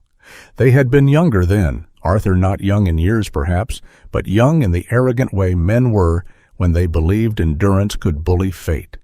A storm had trapped a delivery driver on the old road east of town. Arthur and Silas, both volunteers then, had gone farther than the county advised. They heard a voice once, maybe twice. Then the wind rose, the ice shifted, and Silas grabbed Arthur by the coat before he stepped onto a section that collapsed seconds later. The driver was found the next morning, dead. Arthur had spent years believing one more minute might have mattered. Silas had spent years believing one more step would have killed them both. Neither belief had been merciful. Silas closed the clock panel. His voice turned rough. "I didn't leave him because I didn't care." Arthur looked at him. Silas did not look back. "I know what you thought. You never asked. You never said." Harlan lifted his head, sensing something in the room that was not sound.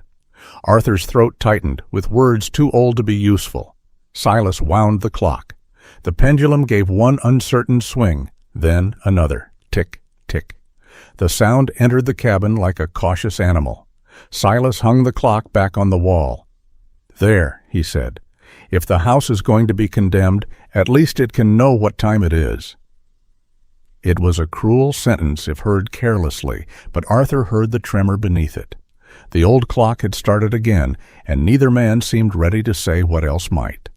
That afternoon, Ruth Bellamy returned to Alder Creek Road. She did not come inside at first. She stood near the porch with her gray waterproof folder tucked beneath her arm and studied the property in the pale winter light. The cabin looked worse in daylight, not better. Rot along the bottom boards, a chimney that needed inspection, a porch post braced with a temporary plank, buckets visible through the window. Her map had not lied. Yet maps were impolite. They told the truth without context. Ruth walked around the side of the house, boots sinking into the snow. Near the porch, she found a plastic storage bin tucked beneath a tarp. Inside were folded blankets, mismatched gloves, 2 cans of soup, a flashlight with old batteries taped to it, and a list sealed in a plastic sleeve. Names, phone numbers, older residents who lived alone, men who slept in trucks between jobs, a woman with arthritis who could not shovel her steps. A note in Arthur's blunt handwriting.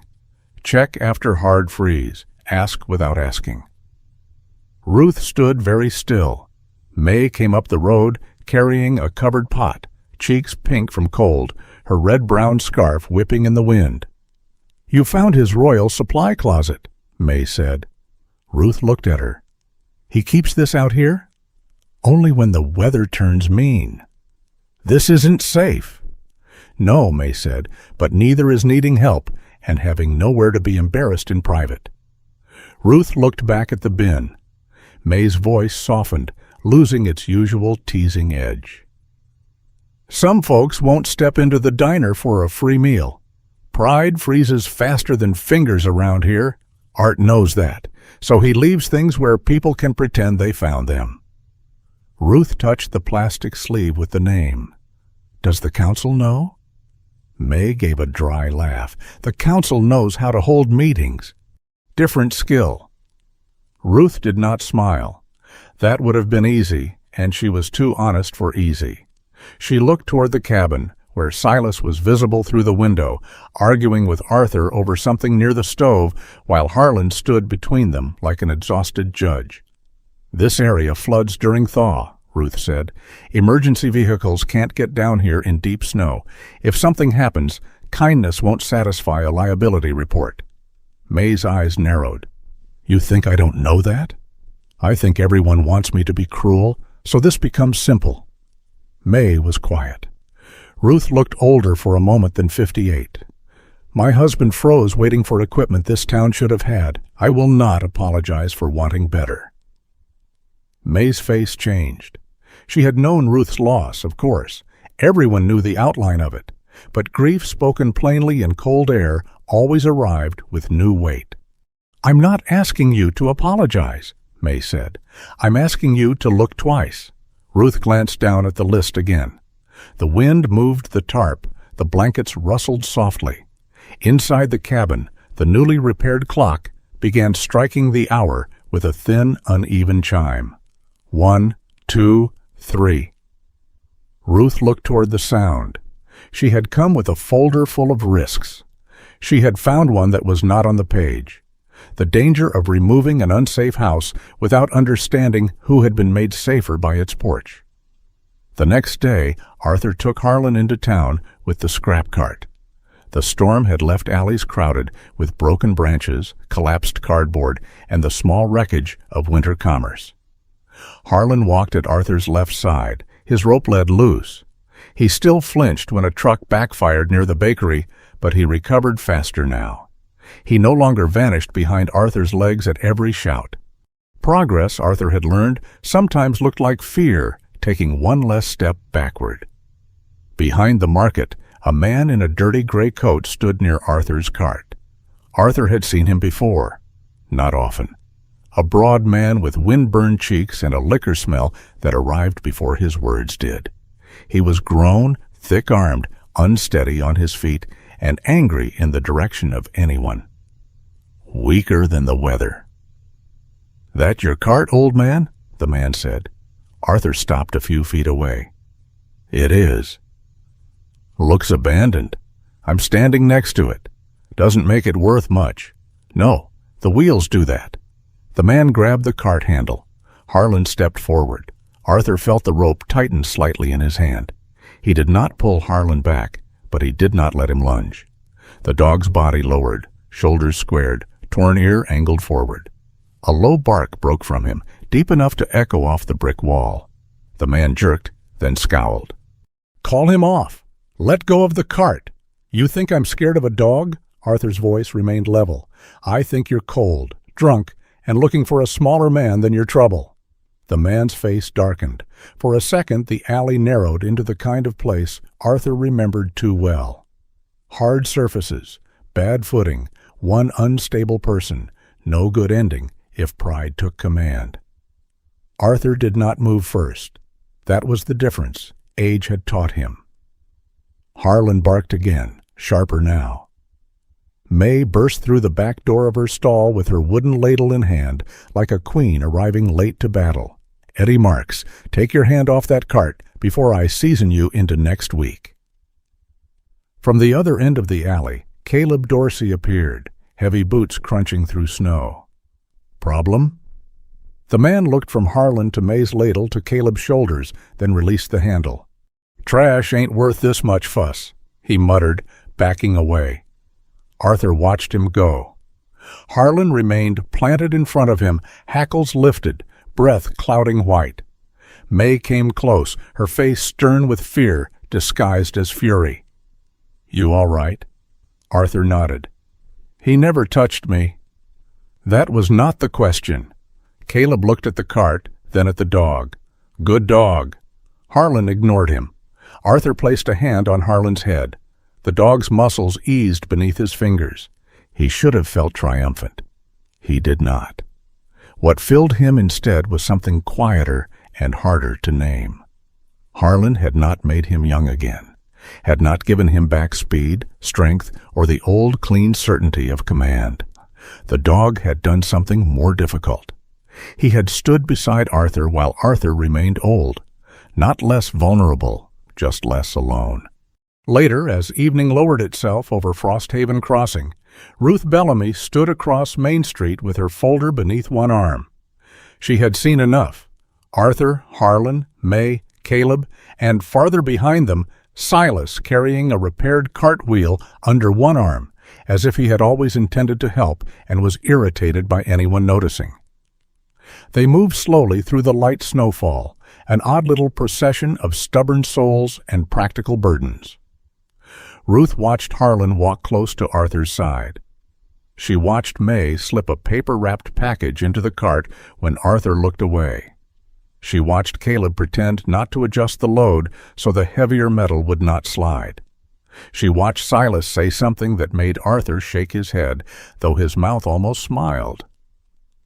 Ruth looked down at the folder in her hands. The project was still necessary. The cabin was still unsafe. The creek would still rise when thaw came, and no amount of tenderness could change the slope of the land. But perhaps the mistake had been thinking the town had to choose between preparation and mercy, between saving many and seeing one, between a clean map and a porch where the coldest people left with their dignity still wrapped around them. Snow gathered on the edge of Ruth's folder. For the first time, she did not brush it away. She stood there until Arthur's little brass cart bell faded down the road, and in that fading sound she heard a question no council meeting had yet asked. What if safety without kindness was only another kind of cold? The thaw came like a liar. For 3 days, Frosthaven Crossing almost believed winter had grown tired of itself. Snow slid from roofs in wet sheets. Icicles dripped from porch rails. The sky turned a soft, washed blue, and water ran along the gutters with a sound that made shopkeepers stand in their doorways and breathe, as if spring had sent a postcard ahead of time. Then night fell, and everything froze again. That was the dangerous hour, not the blizzard, not the shouting wind, not the clean, honest cold that told a man exactly what it was. This was worse. This was winter smiling in daylight and sharpening a knife after dusk. Arthur Callahan knew the signs. He saw the glassy crust over the snowbanks. He heard the hollow sound under his boots near the creek road. He watched Alder Creek swell beneath its lid of broken ice, dark water moving where the surface pretended stillness. "Bad manners," he muttered. Harlan walked beside him, rope led loose, torn left ear tilted toward the creek. The German shepherd had been restless all afternoon. He had ignored a heel of bread at May's stall, which in Arthur's opinion bordered on medical emergency. He had paced near the scrap cart, sniffed the air, then stared toward Alder Creek Road with the grave suspicion of a tax auditor. Arthur had planned to return home before sunset. Plans, lately, had become things other people made so Winter could laugh at them. The town had already posted warnings near the old wooden bridge. Ruth Bellamy had made sure of that. Arthur had seen the signs 2 days earlier. Bridge unsafe during thaw. Do not cross. The message was clear, official, and large enough to offend a horse, but a hard gust had come down the creek valley that afternoon, bending branches and rattling loose shutters. One sign now lay face down in the snow beside the road, half buried. Tire tracks curved past it. Arthur stopped. Harlan stopped too. The dog's body changed before the sound came. His head lifted, his shoulders tightened. His tail went still, low behind him. The left ear, ragged and unmistakable, pointed toward the bridge. Arthur listened. At first there was only the creek, water under ice, muttering to itself. Then came a groan. Wood under strain. Arthur's hand tightened on the rope lead. Harlan? The dog did not look at him. He stepped forward once, then froze. A voice rose from the dark ahead. Ooh, not a shout, not strong enough. Help! Arthur felt the old part of him wake, not the young body. That was gone, and no amount of danger could bring it back. His knees still ached. His breath still came harder in cold air. His hands were slower than they once were, but the old training lived deeper than muscle. It cleared the mind. It arranged fear into tasks. Arthur left the scrap cart beside a snowbank and moved toward the bridge, Harlan close to his side. The Alder Creek Bridge was narrow and wooden, built decades earlier when trucks were smaller and people trusted old timber more than they should have. In summer, it looked picturesque, the kind of bridge tourists photographed with maple leaves behind it. Tonight, under moonless cloud and freezing mist, it looked like a mouth missing teeth. A small delivery truck had slid halfway across it. The front wheels had broken through weakened boards near the far edge. The cab tilted downward, angled toward the black water below. One rear wheel still clung to the bridge deck, the other hung free in the air.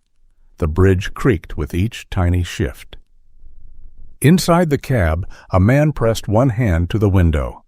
Arthur could see his face only in flashes, pale, wide-eyed, middle-aged, with a knit cap pulled crooked over his forehead. His mouth moved behind the glass. Arthur did not run to him. That was the first thing age had taught him better than youth ever had. Running made bad ground worse. Panic was contagious, and courage, when it forgot to look down, could become another body needing rescue. Arthur stepped back and studied the scene. Weight distribution, broken boards, nearest trees, angle of the truck, ice shelf along the creek, wind from the north, distance to the road. The bridge groaned again. The man inside cried out. "Don't move!" Arthur called. His voice cut through the cold, lower than a shout, but carrying command. "Keep both hands visible. Breathe slow." The man nodded too fast. "Slow," Arthur repeated. "You panic. The truck panics." Harlan gave one sharp bark, as if supporting the instruction. Arthur pulled rope from the scrap cart.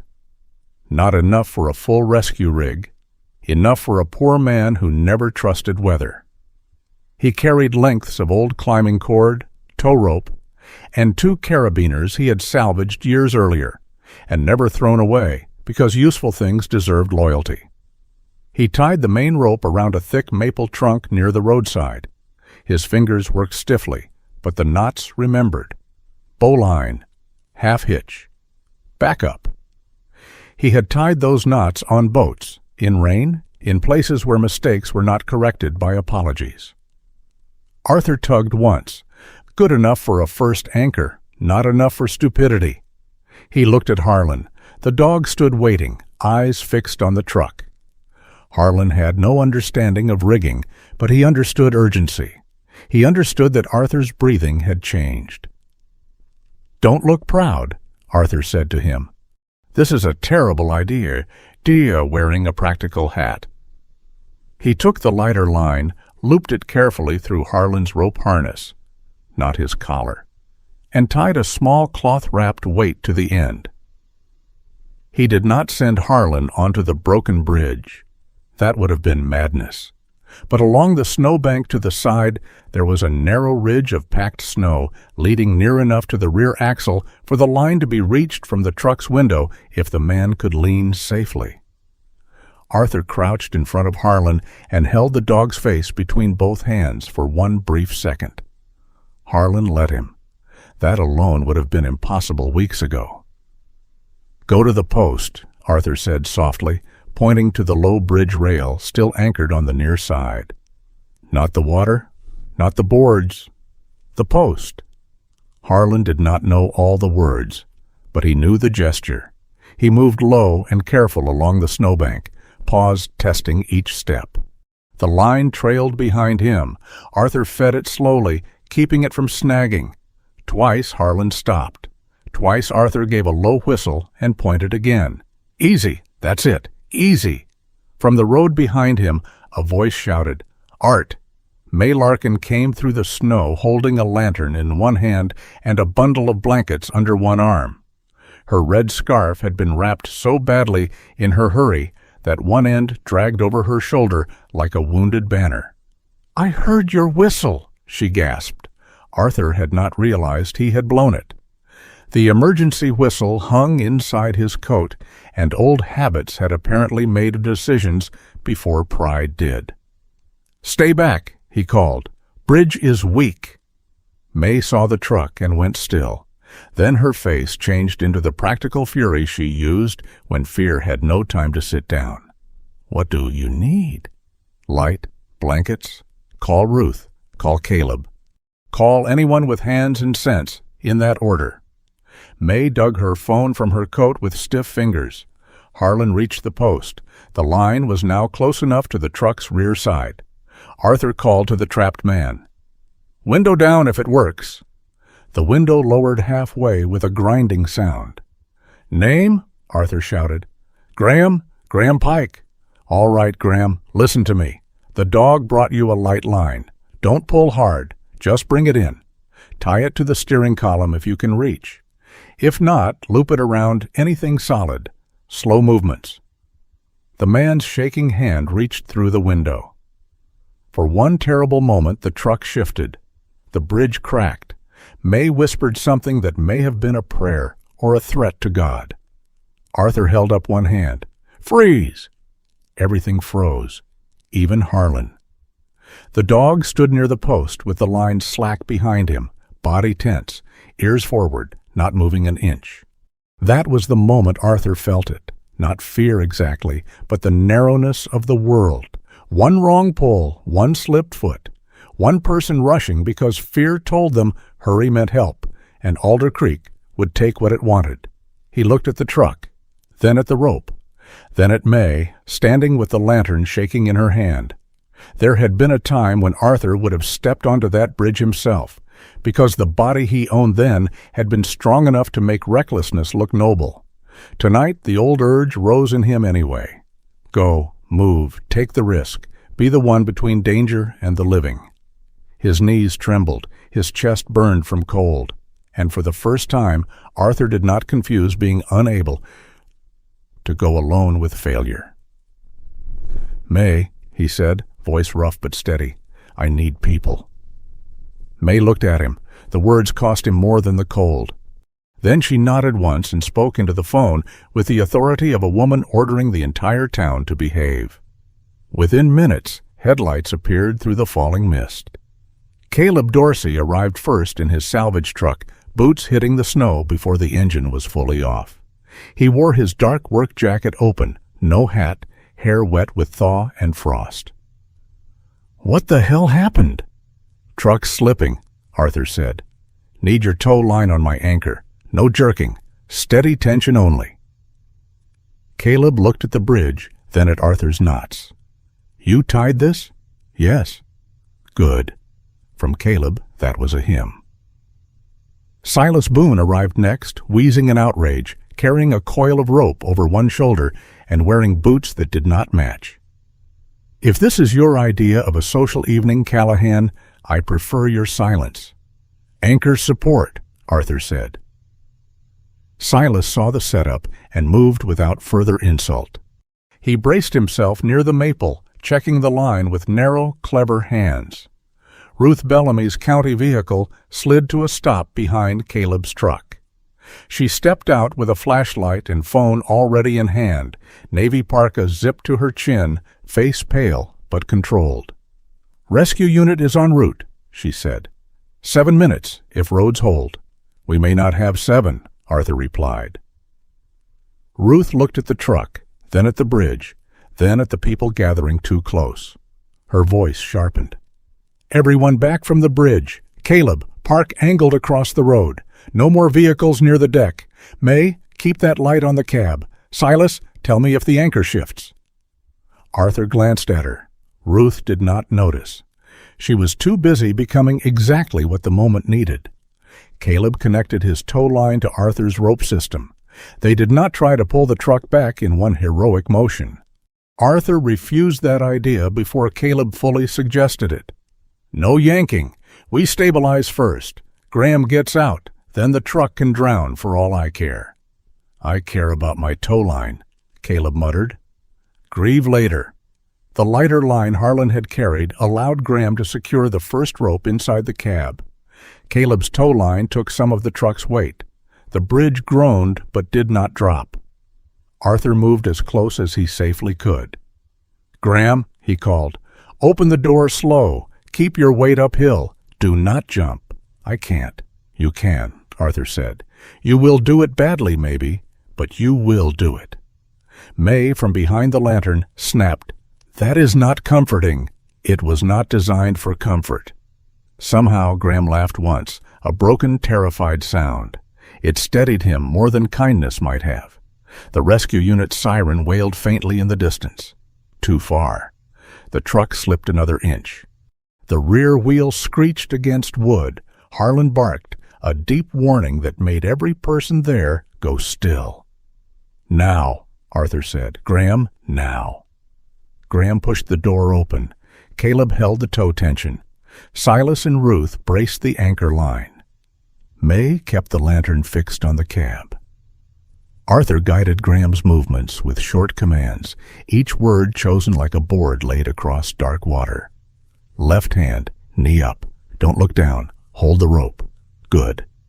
Again." Graham crawled through the tilted door and onto the safer side of the bridge, his boots scraping for purchase. The boards shifted beneath him. For a moment he slid, and Arthur stepped forward before he could stop himself. Harlan lunged against the lead, not toward the bridge, but across Arthur's path, blocking him with his body. Arthur stopped. The dog looked up at him, amber eyes fierce. No. It was not a trick, not magic, not a miracle wrapped in fur. It was a dog who had learned the shape of danger and refused to let the old man feed himself to it. Arthur's throat closed. "Right," he whispered. Caleb shouted, "Pull him!" Together they hauled Graham the last few feet onto solid snow. The moment his body cleared the bridge, the truck dropped. Not all the way. Not at first. The front half crashed through the weakened boards, then the rest followed with a splintering roar. Black water swallowed the hood. The tow line snapped tight, then broke loose with a crack that made everyone duck. A wave of icy water slapped against the broken bridge supports. Then there was only the creek, the ruined bridge, and the sound of people breathing. No one cheered. Real fear did not always leave room for applause. Graham Pike lay on the snow, shaking, alive, wrapped in May's blankets. Ruth knelt beside him, speaking to the dispatcher. Caleb stood with his hands on his knees, swearing softly at the water that had taken part of his line. Silas leaned against the maple tree and looked suddenly older than he had 5 minutes ago. Arthur stood still. Harlan pressed against his leg. The rescue unit arrived with lights flashing blue and red over the snow. The professionals took over, checking Graham, securing the area, praising no one too loudly. That suited Arthur. Praise, like whiskey, could warm a man and then make him stupid.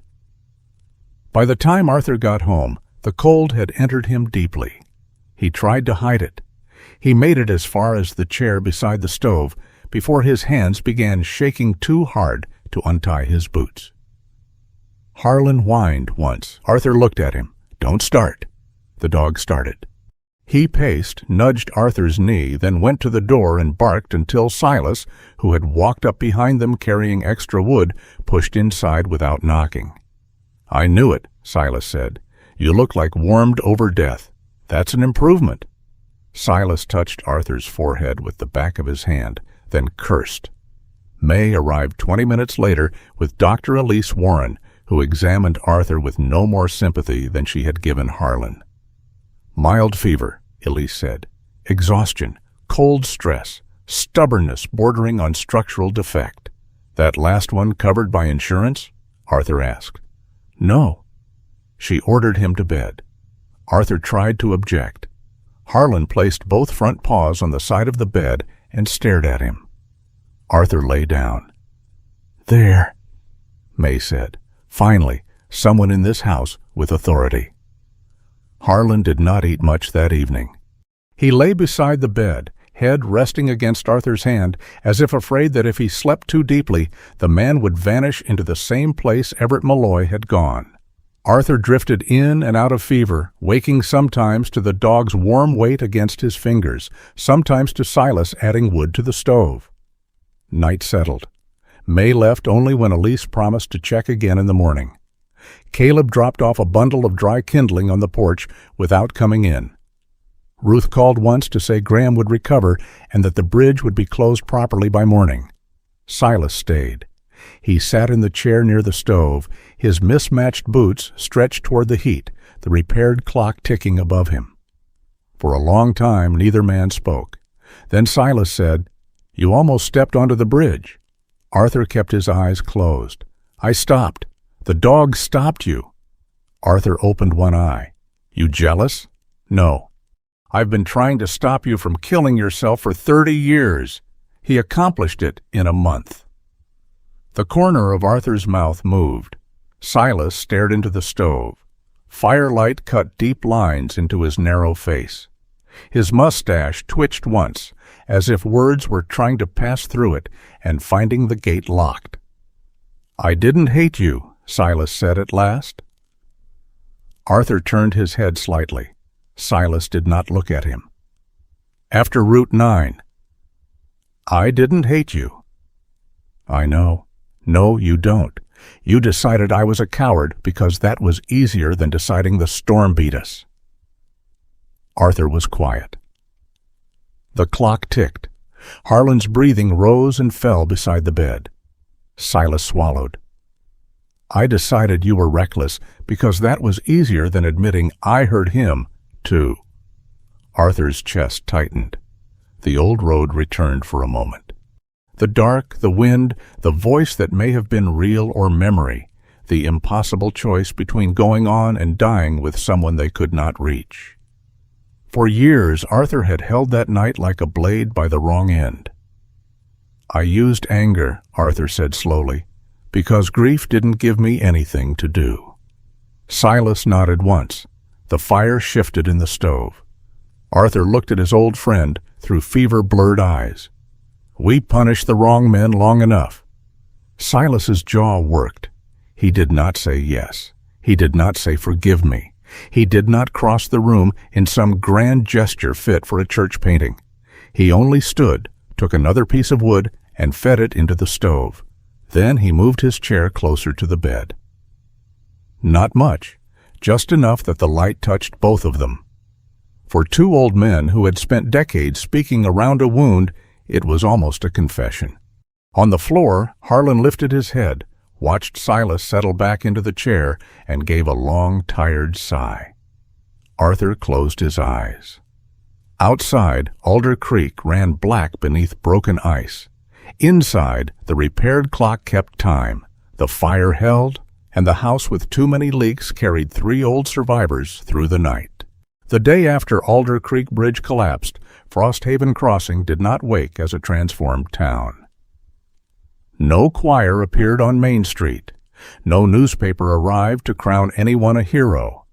No council member stood on the church steps confessing the sins of public planning beneath a beam of heavenly light. The town woke late, sore, and practical. The bridge was closed with proper barricades by morning. Graham Pike was recovering at the county hospital with bruised ribs, frostbitten fingers, and a newly respectful fear of shortcuts. Caleb Dorsey complained about his broken tow line to anyone willing to listen, which meant he complained to everyone, because Caleb never required permission. Arthur Callahan stayed in bed because Dr. Elise Warren had threatened to come back with medical tools and worse opinions if he did not. Harlan approved of this arrangement. The German shepherd lay beside Arthur's bed with his head on one paw and his amber eyes fixed on the old man. Whenever Arthur shifted too much, Harlan lifted his head. Whenever Arthur tried to sit up, Harlan gave a low sound from deep in his chest that did not quite become a growl, but carried the full moral weight of one. Arthur glared at him. "I outranked tougher creatures than you." Harlan blinked. Arthur eased back against the pillow. "Temporarily," he added. The afternoon, Ruth Bellamy came to the cabin. She did not arrive with a verdict. She arrived with 2 folders, snow on her boots, and the look of a woman who had spent the night arguing with both paperwork and conscience. Her navy parka was zipped high, her ash-blonde hair tucked behind one ear, and the silver pencil in her hand clicked once, twice, then stopped when she noticed Arthur watching it. May Larkin let her in as if she owned the cabin, which Arthur had long ago stopped resisting because resistance only encouraged May. Silas Boone sat near the stove, mending a latch that had not asked to be mended. He looked up through his thin glasses. "If this is about tearing the house down today," he said, "I object on behalf of the door. We just repaired it." Ruth did not smile, but something near her mouth softened. "It's not about tearing anything down today." Arthur pushed himself higher on the pillow. Harlan immediately stood and placed himself beside the bed. Ruth glanced at the dog. "He understands enforcement better than some departments." "He's accepting applications," Arthur said. May folded her arms. "Speak plainly, Ruth." Ruth opened the first folder. "The Winter Preparedness Project is still moving forward." The room cooled in a way the stove could not fix. Arthur said nothing. Ruth continued, "But Alder Creek Road is no longer the best location for the main supply station. The bridge failure made that clear enough for even the council to understand before the second pot of coffee." Silas muttered, "A miracle of governance." "The old county storage building near the fire station has better road access, stronger foundation, and existing utility hookups. It will cost more at the beginning, less after 3 years, and emergency vehicles can reach it during deep snow." Arthur watched her carefully. "And my cabin?" Ruth turned a page. "Your cabin remains unsafe." May opened her mouth. Ruth lifted one hand. "That is not cruelty. It is fact. The chimney needs work. The porch needs reinforcement. The roof has active leaks. The rear foundation has shifted. No overnight public shelter can operate here. Not legally. Not safely." Arthur looked away toward the window.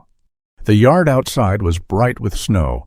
Harlan's paw prints crossed it in a crooked trail. Ruth's voice lowered. "But there is a veteran and senior emergency repair program through the state. Small grants. Not enough to make this place pretty. Enough to keep it standing if a licensed carpenter signs off on phases." Arthur frowned. "I don't need pretty. No one looking at this house would accuse you of pursuing it." May made a sound that was almost a laugh. Ruth slid a paper across the blanket toward him. "I can help file the application. The council can approve a limited-use designation for the porch only. Daytime winter aid point. No overnight stays. No medical shelter. No replacing emergency services. Blankets, water, shelf-stable food, pet food, posted phone numbers, storm check list. That is all. Silas lowered the latch in his hands. May went very still. Arthur looked at the paper as if it might bite. "A porch," he said. "A porch," Ruth replied. "Officially, barely anything. Unofficially, she looked toward the bin of blankets near the door. Maybe enough to keep what was already happening from being shut down by someone with a clipboard and no imagination." Arthur looked at her then. For the first time since she had brought the map into his kitchen, Ruth seemed less like a representative of the town and more like a woman trying to build a bridge between two kinds of fear. Hers, that people would die because no one prepared. His, that people could be made safer on paper and lonelier in life. He picked up the paper. His hands trembled slightly, though he pretended they did not. Harlan rested his muzzle on the edge of the bed, watching the document with deep suspicion. Arthur scratched the dog's torn ear. "You understand any of this?" Harlan huffed. "Good. Then we're even." The work began the following week, which was how Arthur knew it was real. Miracles, in his experience, often happen too fast in stories. Real help arrived with forms, delays, invoices, missing screws, and a man named Ben Whitcomb standing in the yard saying no. Ben was 62, broad in the shoulders and thick through the middle, with curly brown-gray hair escaping from beneath a charcoal knit cap and a short salt-and-pepper beard full of sawdust. He had worked with wood for 40 years and looked at buildings the way Elise looked at animals, kindly but without lying to them. He unfolded an old wooden measuring rule and examined Arthur's porch. "No," he said again. Arthur stood beside him in his moss-green veteran coat, one hand on Harlan's rope lead. "No to what?" "No to pretending this post can survive another winter." "I wasn't pretending. I was hoping quietly." "Hope is not load-bearing." Silas, standing nearby with a toolbox, nodded. Finally, a tradesman with theology. Ben ignored him and pointed to the roof line. "Patch first, chimney inspection second, porch post and rail third, rear door replacement fourth, windows after that, if money remains." May, carrying a pot of soup through the snow, said, "And if money doesn't remain?" Ben looked at the house, then at Arthur, then at Harlan, who was sniffing his boot with professional seriousness. "Then we make the expensive failures wait their turn." That was how the cabin changed, not in one grand sweep, in weeks. Caleb delivered lumber from a salvage lot and insisted it was too warped to sell, though Ben later said most of it was perfectly usable. Diane Mercer brought bags of dog food, forms for Harlan's adoption, and a county-approved sign about animal safety in cold weather. Doctor. Elise Warren checked Harlan's paw, weighed him, and announced that he had gained enough weight to become less of a haunted broom. Harlan hid one biscuit under Arthur's boot immediately afterward. "Progress has personality," Elise said. Silas repaired hinges, adjusted the clock, fixed a shelf, and complained that every object in Arthur's house had been designed by a person who hated the future. May fed everyone from her soup pots, but refused to call it charity. "This is recipe testing," she said, handing Caleb a bowl. Caleb frowned into it. "What recipe?" "The one where you stop talking and eat." Ruth came twice a week with papers, phone numbers, inspection dates, and lists. She argued with the council. She argued with the state office. She argued with a man from permits until he agreed a daytime porch aid point was not the same as an emergency shelter, and therefore did not require the kind of plumbing Arthur's cabin had never dreamed of. Arthur hated parts of it. He hated strangers measuring his walls. He hated needing signatures. He hated May seeing how thin his blankets were, and Ben tapping the porch boards with a hammer as if reading the house's bones aloud. He hated the way help felt, at first, like being undressed in public. But Harlan had a simpler system. If someone brought food, Harlan sniffed it. If someone brought lumber, Harlan inspected it. If someone talked too long, Harlan sighed and lay down facing the door. May declared him chairman of moral oversight. Ruth, hearing this while filling out a form at Arthur's kitchen table, said he may be overqualified. The paperwork took time. Diane confirmed that no family had come forward for Harlan and that Everett Malloy's old records led only to disconnected numbers, closed accounts, and one trucking company office that remembered a quiet driver with a shepherd who rode shotgun. When the required hold ended, Arthur signed the adoption papers at his kitchen table. He paused before writing his name. The pen looked too official in his hand. Diane waited. "You don't have to say anything noble." "Good," Arthur said. "I'm low on noble." He signed. Harlan, lying beneath the table, thumped his tail once against the floor. It was the first sound in the room after the pen left the paper. Arthur looked down.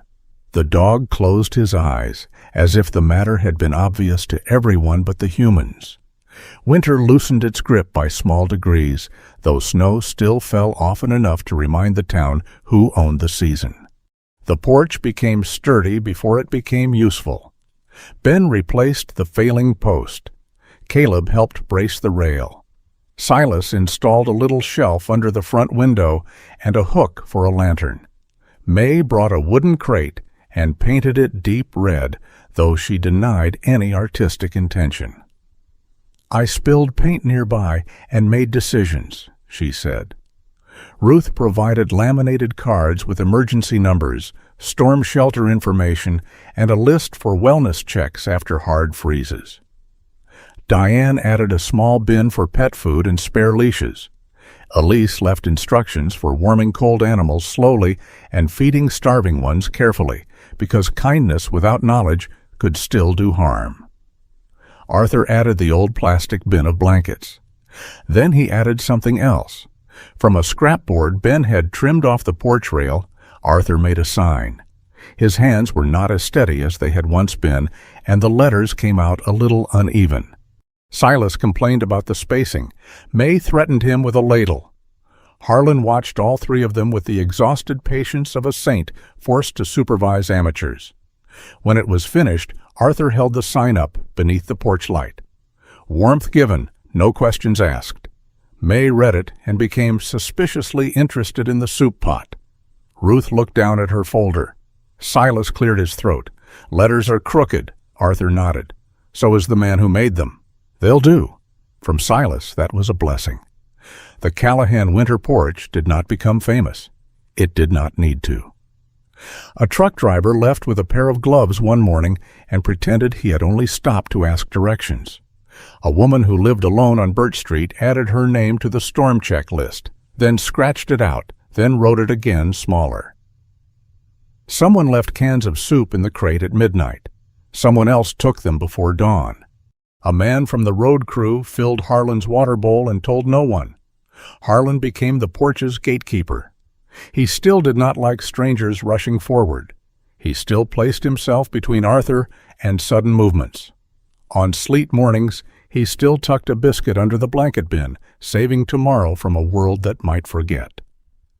But he also learned to rest his head against Arthur's knee when people came to the porch with eyes turned downward, ashamed of needing what was freely offered.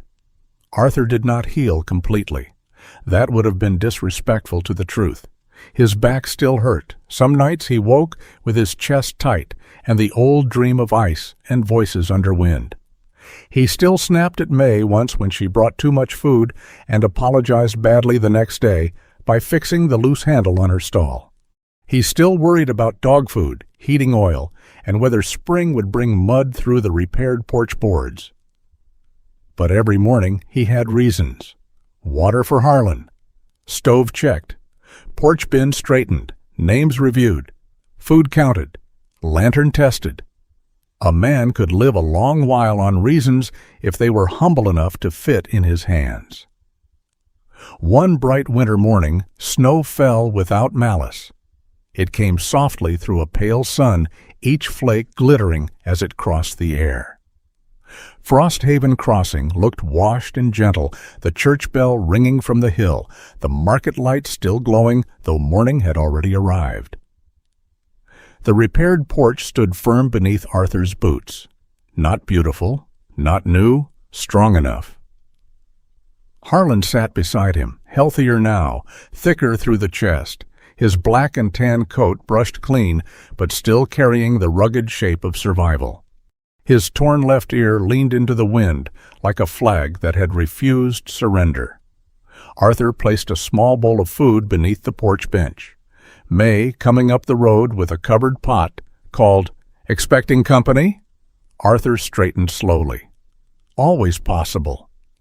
You feeding every creature in Vermont now? Only the punctual ones. Silas stood on a step stool near the porch wall, adjusting the small outdoor clock he had installed above the shelf. This clock will not survive if you keep slamming the door. I don't slam doors. You close them with military resentment. Ruth arrived next, carrying updated checklists. Caleb's truck rolled past and slowed just long enough for a bag of dog food to appear near the steps, as if gravity had made a donation. Diane, walking up behind him, laughed when Harlan immediately stood guard over the bag. "Chairman's inspecting inventory," she said. Harlan gave her a look that suggested standards had to be maintained. Arthur rested one hand on the dog's head. For a while, no one spoke. The town moved beyond them in small, ordinary ways. A snowplow turned at the corner. Someone opened the bakery door and released the smell of warm bread. A bell rang over May's stall. Footprints crossed the road, boot marks, paw marks, the wandering lines of people going where they needed to go. Arthur looked at the bowl beneath the bench. He did not know whether another dog would come, or a hungry man, or a woman too proud to ask for soup, or no one at all. That was not the point. The point was that the bowl would be there, the blankets would be there, the phone numbers would be there. The porch light would burn until Arthur remembered to turn it off, or until May came by and scolded him about the electric bill. He scratched behind Harlan's torn ear. "We're not saving the whole world, old friend," Arthur said. Harlan leaned into his leg. Arthur looked down the road, where sunlight caught the snow and made it shine like a field of tiny prayers. Just keeping one corner of it from freezing. The church bell carried over Frosthaven Crossing. No villain had been exposed, no fortune discovered, no single speech had washed sorrow from the town. The creek still ran cold beneath its broken bridge. Arthur's roof still needed watching. Harlan still hid food when the weather turned mean. But the porch stood. The door opened.